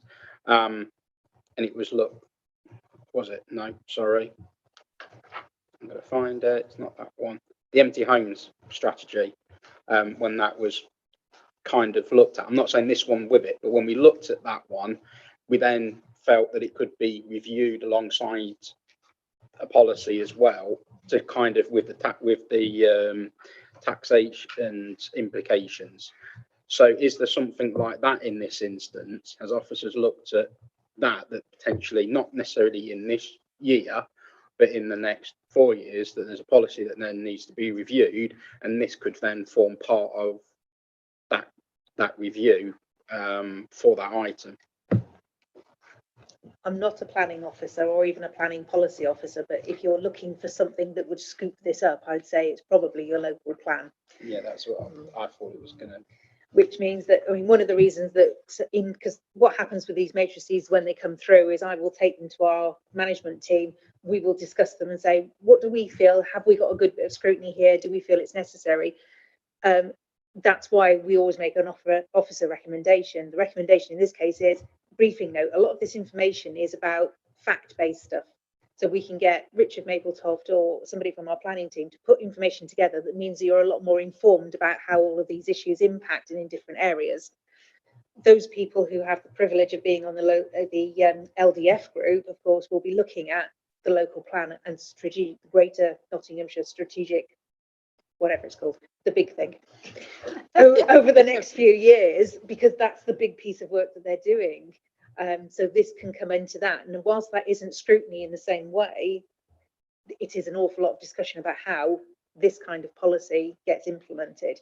So I think it's important that you have the information that you need before you make a decision about where it comes and where it is best placed. Councillor Edderby has probably got some enlightenment for us. I'm not sure about enlightenment, but I think it's fair to say that local plan would be, would be where it's dealt with. But I think it's also fair that Councillor Thomas makes the point and I'll use an example where within the current local plan, a settlement has been earmarked for 600 houses. The inspector, in approving the plan, has basically said the infrastructure is there to accept that, or the improvements in infrastructure, i.e. new road junctions, etc., etc. And you then find that there's 700 houses built there and not 600. And those 100 houses make a huge difference. So it's almost like there's no... The local plan almost gives carte blanche to increase numbers. So I do think it's something that, and particularly for residents, they need to, they do get concerned about, settlements that have said, right, we accept that we're going to have 600 new houses, but then suddenly it's 700. So I think in the first instance, a briefing note should be able to cover a lot of the information in that, but it certainly shouldn't preclude it from being scrutinised in the future. No, that's how I read the recommendation, that it isn't precluding it from being scrutinised in the future. So, Councillor Walker's frowning at me again. Councillor Gowland. Let's come back on that because, as Councillor Edgington just pointed out, at least one of the points on here is not factual. It's a matter of, discussion and the way the policies are implemented. So I can't quite see why it should be a briefing note and then bring it back. Why it shouldn't be a briefing note for when it's being brought back. Because when the matrix is being discussed, then you would, part of the discussion would be the briefing note, I'd have thought. There may be a briefing note after it's been discussed as well. I would say, I suspect that you'll get a briefing note within the next 8 weeks. And I don't think you'll get scrutiny on this year, simply because of the programme and the way it fits together and the other items that you've got going through. If it's one of those things where you could say, yes, we're going to schedule it for scrutiny, that's fine. You won't hear anything for another 8 months. This is a way of getting you at least part of the information up front, which then will inform more in-depth and more targeted scrutiny at the point where we can fit it into the programme and where it becomes relevant. And what I would suggest is that then we get officers from planning policy to work with Councillor Thomas to really refine what's going in here and make sure that what you're getting out of the scrutiny is effective. Showing my ignorance as an existing councillor, this could be brought back to the next meeting after the 8 weeks. That there's no reason this can't come back at that point. There's not some rule that says it's out for a year now. On the basis of what we've written here, which is we're going to do a briefing note because we think there might be scope for scrutiny, that the whole not to consider things within the same 2-year period. It's more that we haven't considered it. We've got something here and we're saying maybe, maybe not. We need more information. Anybody else? Any questions? Have you thought of anything else? Councillor Walker? Well,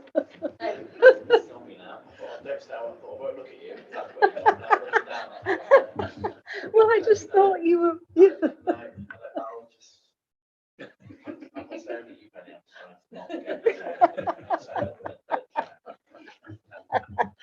So, are we all now in agreement that we will follow the recommendation here? That a briefing note will maybe speed things up rather than delay things. But that briefing note must be comprehensive and cover those issues of, Oh, indeed. Yeah. Indeed, there'd be no point in having the briefing note if it doesn't cover those issues. So, yes.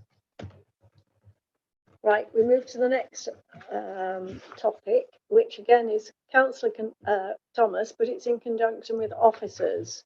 Management of open spaces. This has been high on the agenda for some time. The recommendation for this is that it actually does go to Growth and Development Scrutiny Group. Has anybody any questions they want to ask on this one? You may speak. Oh, right. Thank you.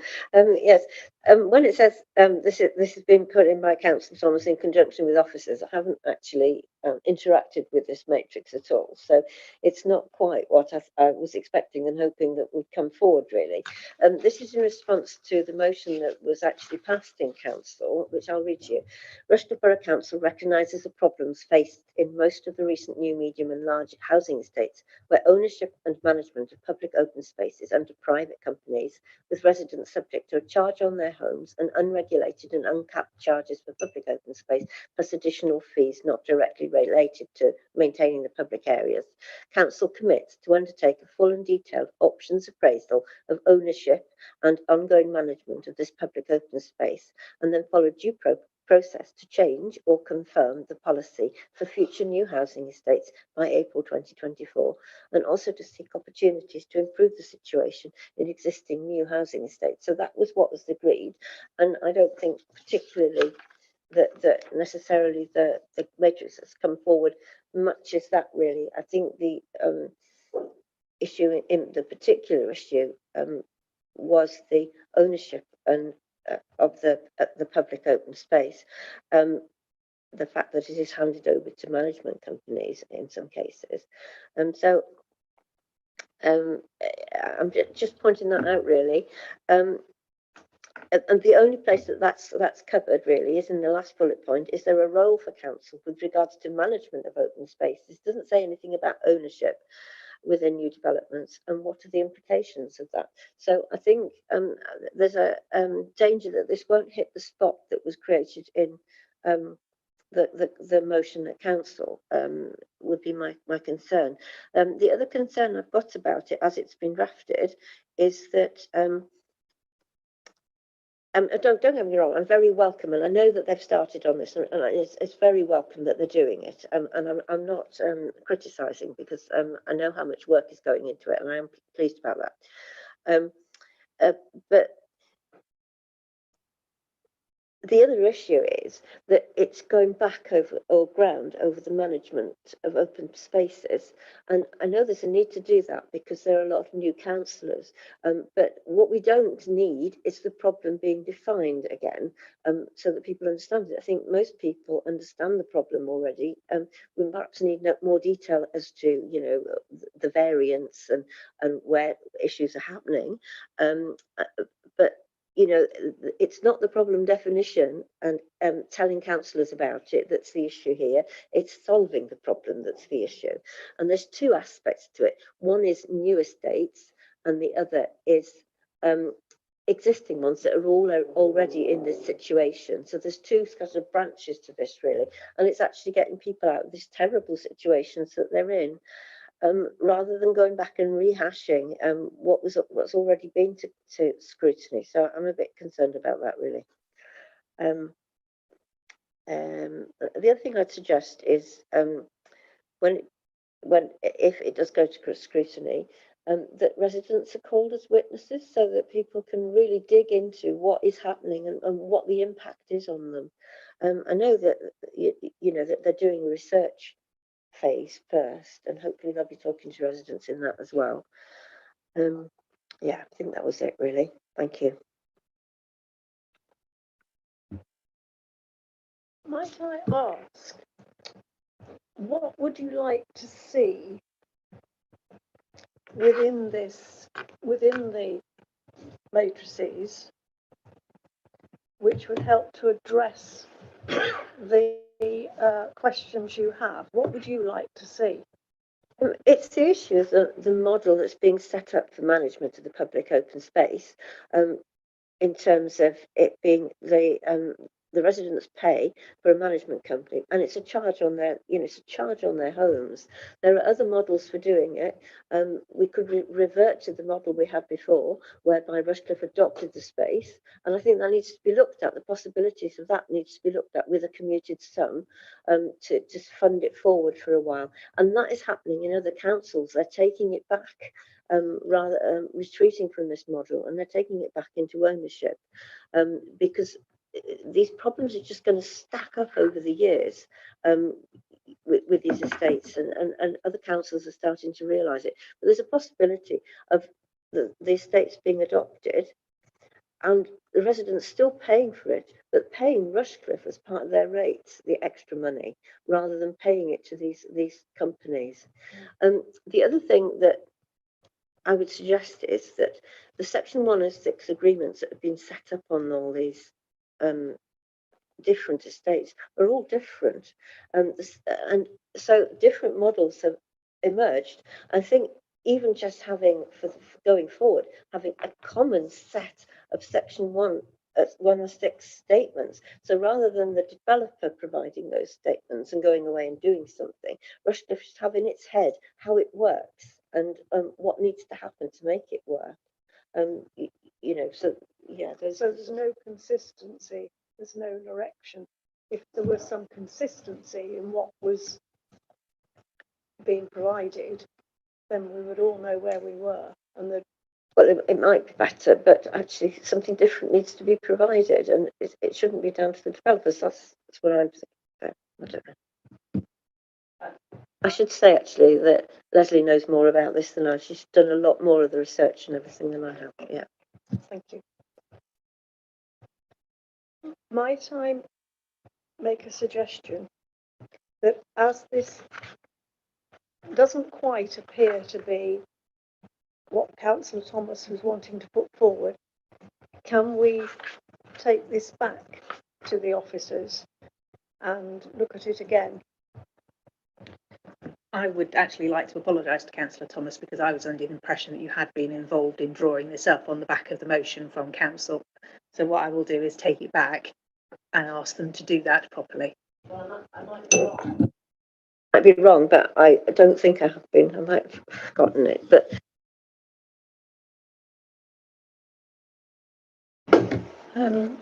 I'm involved in this in a huge way, as you probably know, and I agree with Councillor Thomas that the variation between the different estates can be quite huge, and it's changing now. I think people have got the idea of what the issues are with this, and recently some newer estates are being done in a different way, so I think we need to look at that. I've forgotten what else I was going to say. I think one of the things I would say is this is another huge topic, and I know we've looked at it before, but I think if scrutiny starts to look at it in detail, I think people will realise just how vast it is. So I would like to think that if it does go back for rewriting this matrix, that we can still keep it on track for when it's scheduled in the programme work, so that it doesn't get pushed back any further. That was going to be my next question. That, yes, can we keep it still? It will depend, obviously, on how much work has got to be done, additional work. But could I ask that maybe there is a meeting with the relevant officer and Councillor Way and Councillor Thomas to literally sit down and work through this to draw it up? We can certainly do that, and actually I don't think it's scheduled until the beginning of January. next year. January I don't 2024. actually think there's a problem with the timescale as long as we move quite quickly to rephrase those key lines of inquiry. The question will be is, do you want that to come back to this group, or do you just want us to press ahead with the work? Yes. I made Councillor Walker nod his head, look.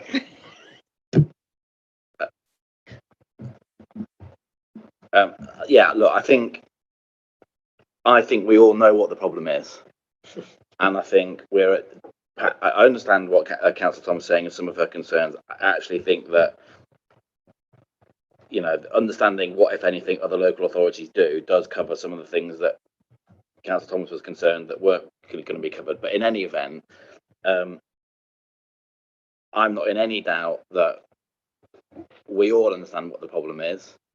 Councillor Way is the vice chairman of the committee that's going to be scrutinising this, which I chair, and I think we know what the problems are. And I don't, you know, I think let's get on with it. Let's get it in there in January, and we'll have a good go. We'll have a good go at it. I'm happy with that. Are the rest of the councillors? Yeah, we're all in agreement with that. So that's what we'll do with that one. Right, so we now move on to a matrix which has been presented by Darryl Birch with regard to streetwise insourcing. Hopefully we've all read it. Do we have any questions?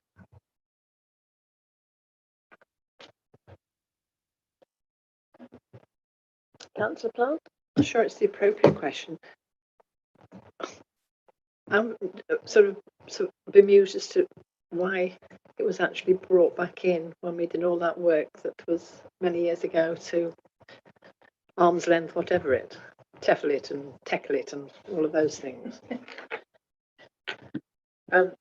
There are plenty of cabinet reports if you go back over the last 2 years to have a look at where we were, how performance was going, and such like. But essentially, it wasn't meeting the requirements of the reasons that we outsourced it, and because that meant that it was also impacting on what was the prime contract, i.e. what they were doing on our behalf, it wasn't working for us, so we brought it back in-house.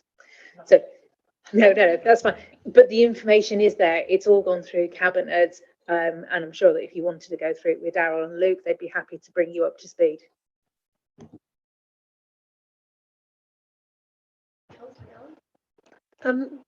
The only thing I wonder about this is this a bit premature to do this so soon after it's been brought back in? Would it be not better to wait a couple of years to scrutinise this? I think what we're proposing is approximately a 12-month review. Now, you probably could put it off. However, if things aren't going well, don't you want to know sooner rather than later? And this would give you the opportunity of doing that. So it might be worth thinking about it as an interim. Are we on the right track? Are we getting towards where we're planning to get towards, rather than have we got there yet? But I still think that there's a great deal of value in being able to do it sooner rather than later. Yes, and it's scheduled for March 24th. So, yeah, it's quite, yes, exactly. So are we all happy with that one, that it goes forward to March 24th? Yeah. Right, and the next one is the corporate strategy. And we're looking towards September and November for it to come, or November for it to come back to this particular group. Has anybody any issues with that or any questions? No? So we're all right with that one. Sorry? It says depending September and November. So I'm assuming it's going to be split. If there is a plan. There's always a plan. It was discussed at Cabinet last night. So there's a public consultation happening at the moment. It starts on Monday when Rushcliffe reports hit doormats. So it's a month-long public consultation. We'll take all of that information and the results of our internal working groups and what bits of projects that we're looking at putting forward for the corporate strategy, and bring that here to you in September to have a discussion about, okay, so the public are telling us these are their concerns, what are we going to do about them? And officers have come forward with these proposals. We also then look at sort of almost the political aims coming out of the last election. What is it that the political groups want to deliver? So that will be an open discussion within this group to say, what do we think merits inclusion in the corporate strategy? Then we go away and Cara and I sit in a very dark room, draft up the corporate strategy and bring that forward to you as a document that you can then look at in November before it hits Cabinet and then Council in December. All right. Are we all happy with that? Fine. So we then move to East Midlands Airport. Impacts on future flight path changes and aircraft noise in general. I'm slightly concerned about this because there is a consultation in train at the moment on noise in East Midlands Airport, which finishes on July the 31st. And we're scheduling this for January 24th. So we're going to be off to the event. And not only that, there was a consultation on the new flight paths, which actually ended in October last year. Oh, because it's her idea. Because I have a feeling she might answer some of those questions. Right. Thank you. As Charlotte has said, you're probably going to answer those questions. I don't know that I can actually, but the consultation on flight paths is a long set of consultations. There've been 2 already. They've got to a certain state in narrowing down the options and so on, but they're still looking at the exact flight paths, and they will be going over areas that they're not going over at the moment.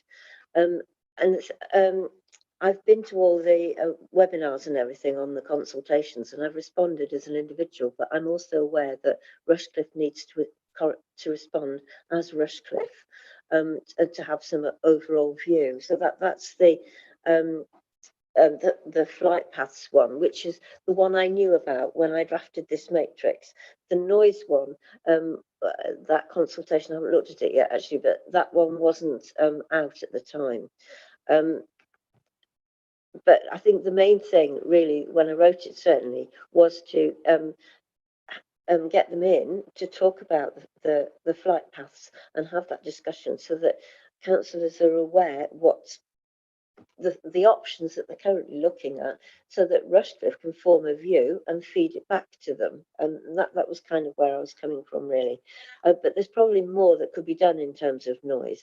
There's house insulation and what we should be asking for when houses are under the flight paths. You know, there's a lot. It's a big topic, and it is particularly relevant. Well, it's relevant to lots of areas in Rushcliffe. I know they come out your way, don't they, Anne, I think. But I think Westleek in particular within Rushcliffe is probably the worst affected because it's right at the end of the runway. One of the things they're doing with the routes is they're looking at on the 20% of the time when the flights take off towards the east, they're talking about having a route that goes straight out to the east. So they will be taking 20% of the time, they will be taking off planes going that way where there aren't at the moment. So there's going to be impacts. And I just think people need to engage with it and understand what it is. And so Rushcliffe is feeding back and, you know, part of the discussion. Okay. Thank you. Yes, if I can say, it came up at a parish council meeting last night, and I've been aware of it for quite a while. And yes, the airport are coming up with new noise controls, but there was talk about narrowing the corridors, which sounds good. However, if you narrow the corridors, you get more planes in that corridor, which are going to create more noise. And as you so rightly say, this has an impact on planning as well. Yeah, So, and you know, should we be putting houses under the flight path, and should we be thinking about where houses are in terms of the flight paths? You know, maybe not. We get used to it when we're under it. Yeah. So my question is going to be: is January 24 realistic then?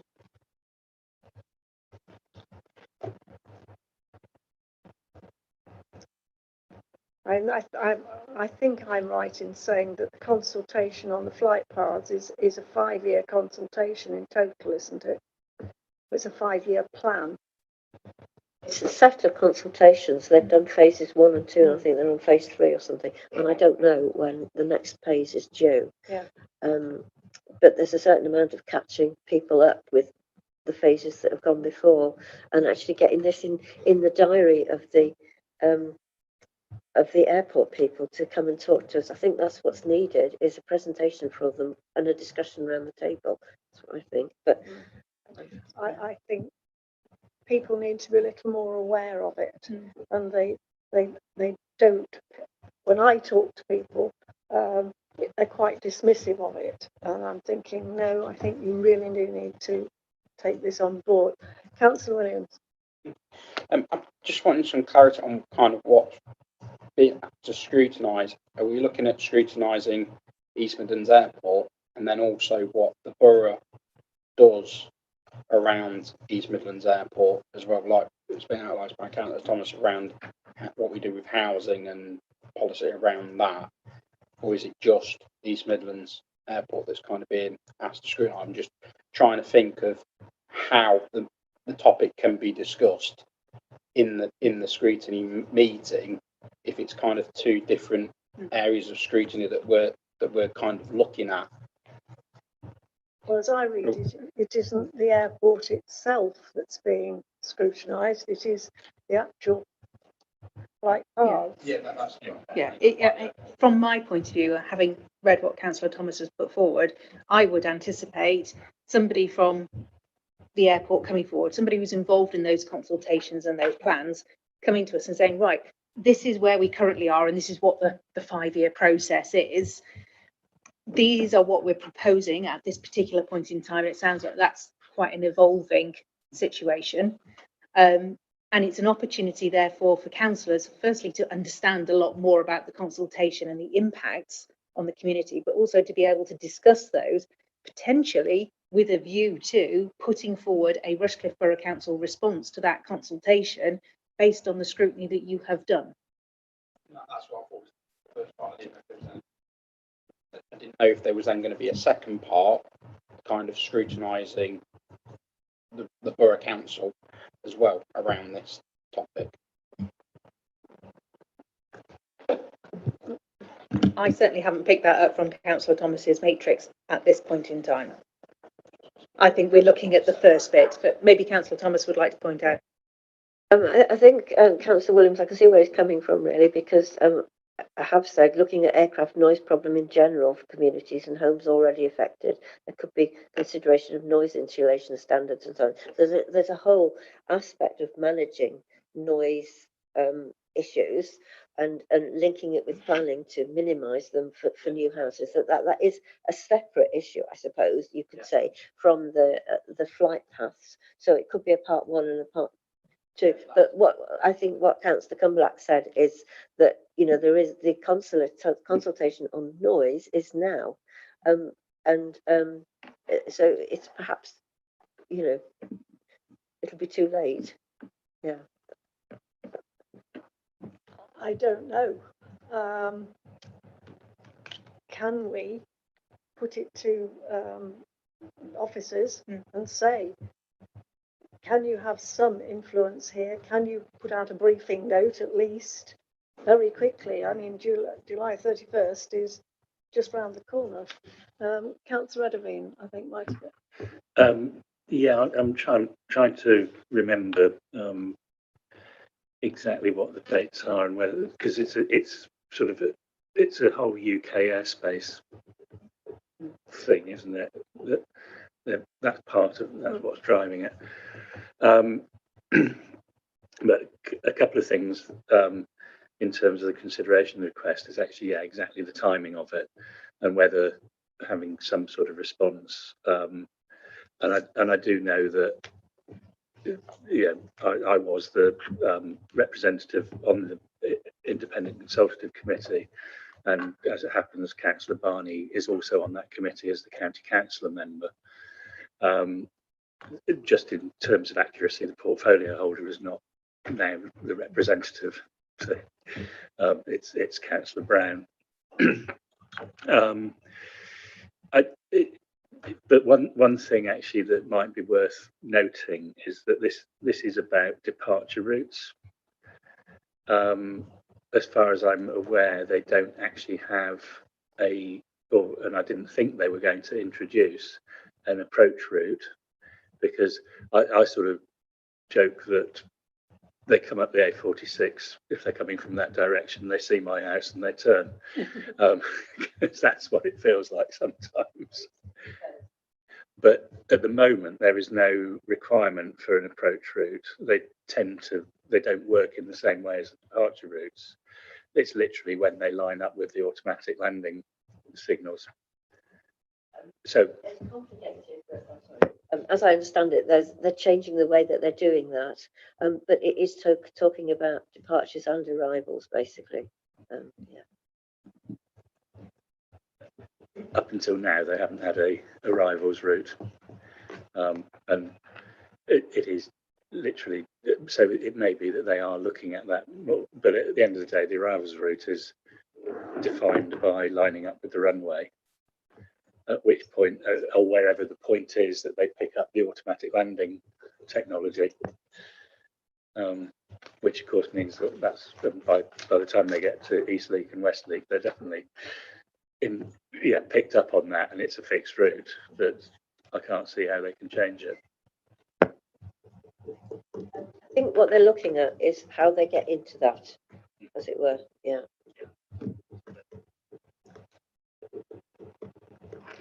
I'll be with you in a minute. Sorry, I couldn't work the pen.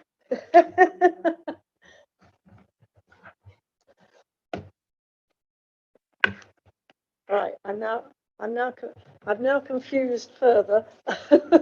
I found the the consultation. Yeah. Not quite sure. I'll hand you over to Charlotte. She's says something's going to happen tomorrow. Councillors Connections comes out tomorrow. Yes. So Luke will be working on that first thing tomorrow morning. So given the date of that particular consultation, it's worth flagging up in Councillors Connections tomorrow just to raise awareness that it is there and it's going on. And should individual councillors want to push them forward from a ward basis, there's nothing to stop them doing that. Completely separate to this level of scrutiny. It's just, as you've pointed out, it's timely now. Yeah, absolutely. Right. Okay. So with regard to this, I would say we still need to be scrutinising it, but we also need to be, pushing something forward pretty quickly now. Do we all understand that, or do we all agree? Right?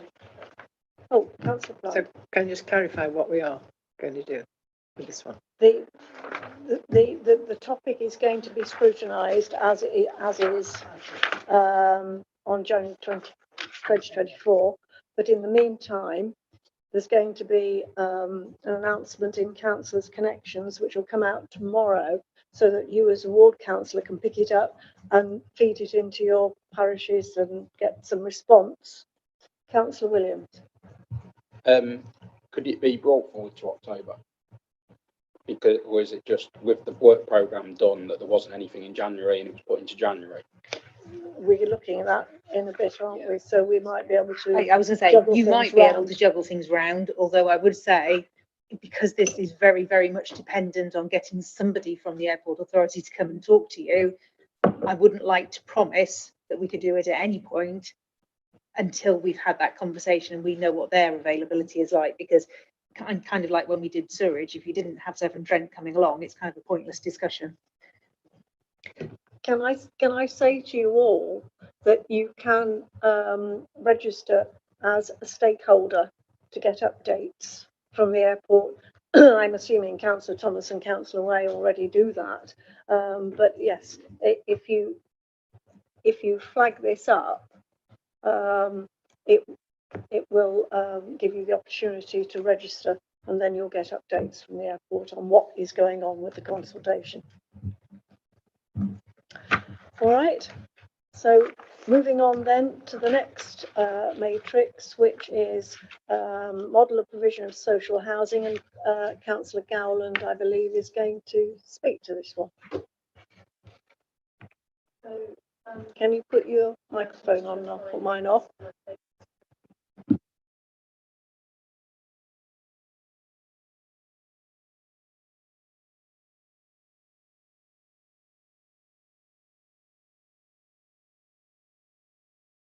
Fundamentally,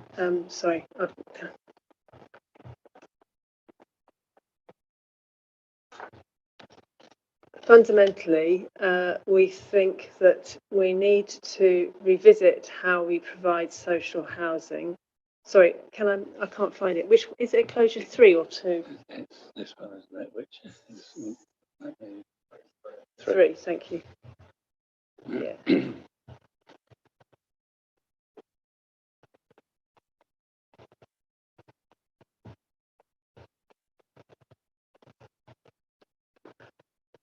Oh, it's just below that one. Sorry. Okay, sorry.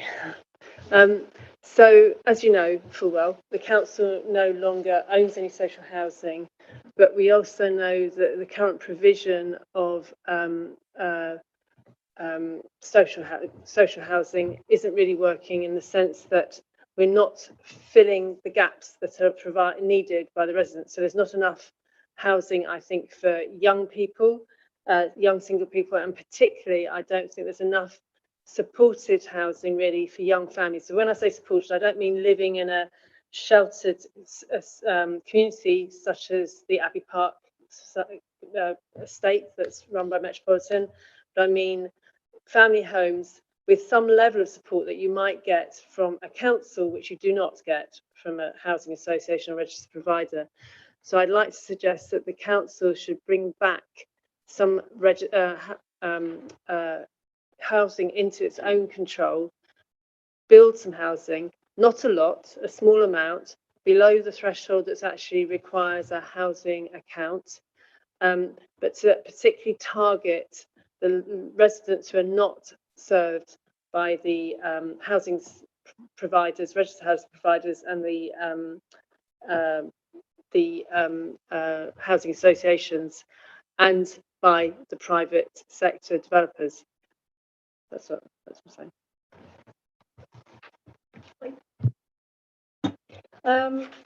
Have we all looked at the scrutiny matrix? I presume we have, and you've just heard what Councillor Gowland has said. Do you have any questions?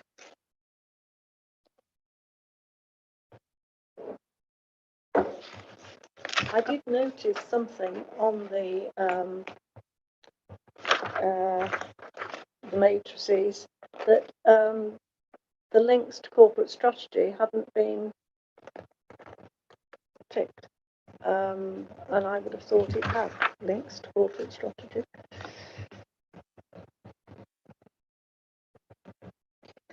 It has a link to the corporate strategy, as in it's about housing and growth. But there's nothing in the corporate strategy about changing the way that we deliver that housing.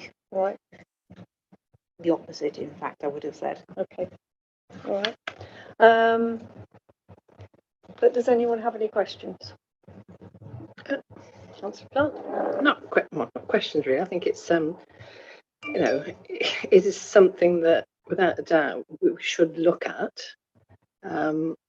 There are, I agree with what Councillor Gowan was saying in terms of there is, well, it's actually finding out if there is certain groups where there isn't the appropriate housing for them. I mean, obviously, it's not talking about taking the whole of the housing stock back, although some of us would like that, but we, you know. But I do think it's certainly something that we should actually have the opportunity to scrutinise. Well, I'm of that opinion. I think it's. I feel it's a shame that we no longer have our housing stocks. I mean, we did an incredible job after the war with council housing, and I think that's probably why we are what we're lacking now. So I'm happy that it goes forward to scrutiny. Everybody else in agreement, or? I don't see any reason why I don't see any reason why it shouldn't be looked at. As you say, it's not been looked at for a long time, and we need to, whatever the outcome of the scrutiny, exactly. It needs to be looked at. Yeah. Councillor Williams, Councillor Walker. Yeah. So right, so that will go forward then, and that's scheduled actually for October 23. Right, so now we look actually at the work. Oh gosh, it's 9:30. Oh heavens, the work programmes. We've got the corporate overview group programme, which is more or less a repeat performance, other than the odd item which comes along. Well, we've got the corporate strategy obviously penciled in, which will now be confirmed. Governance scrutiny group, that again it tends to be a bit of a repeat performance. They are fairly standard items, so I don't think there's much we can alter there. Growth and development, we've got the penciled in the growth boards, which is pending on a cabinet decision. So where are we at now? That was last night. So the recommendation from Cabinet last night was that there was scrutiny of growth boards. So on the basis of the two meetings being so close together, we haven't got a scrutiny matrix to come forward. I just wanted to put a placeholder in there to make sure that you could meet the Cabinet requirements from last night. So there is sufficient time for us to bring a scrutiny matrix forward to the next meeting of COG, which will at least give you an outline of what that scrutiny will look like, although to be honest it's a foregone conclusion that it's going ahead. Right. Unless you really want to kick back on a cabinet recommendation. No. We're all happy with that then. And then the management of open spaces, we are going to keep that as is already scheduled. Good. Right. And we've then got the work programme for communities, social housing, which we just discussed, for October, and flight paths for January. And we've obviously said we're quite happy with those, and streetwise to go into March. So I think that's okay. So, having cantered through that last little bit, we come to the end of the meeting at just after. Yes, 9:30. Oh, Councillor Williams. We did discuss earlier about the community facilities and scrutinising them. And where we're Would that potentially be January? we haven't got a matrix for it yet. So we penciled it. Oh, sorry. Could we penciled I'm in? firing you as chairman. Not Okay, sure that works. fine, okay. I take it back. You started the Pistols at meeting. dawn. No, Right. only joking, but I think it's worth considering whether we can do that. Certainly January gives us enough time for things like the new booking system and the new website to have had an effect. It also allows officers to pull together the information. So I think what we'll do, I've written a large number of notes on that item. I'll take it back and we'll discuss it. And I think it's a case of then just making sure that we bring that matrix forward next time and it meets your requirements, because ultimately the matrix kind of outlines what you want to cover in scrutiny. So it's a worthwhile exercise so that I know that when it comes forward, you're getting what you want out of it. But I think it could be scheduled in for January. Just before we go home and before we fire you, I actually thought that our system was set up so that the chair's mic could stay on. So did I. Because that tends to happen. It can be set up like that. It can stay on. Look, we can do two at once, but then when somebody else wants to put theirs on, That's when it goes green. Okay. That's when it goes wrong.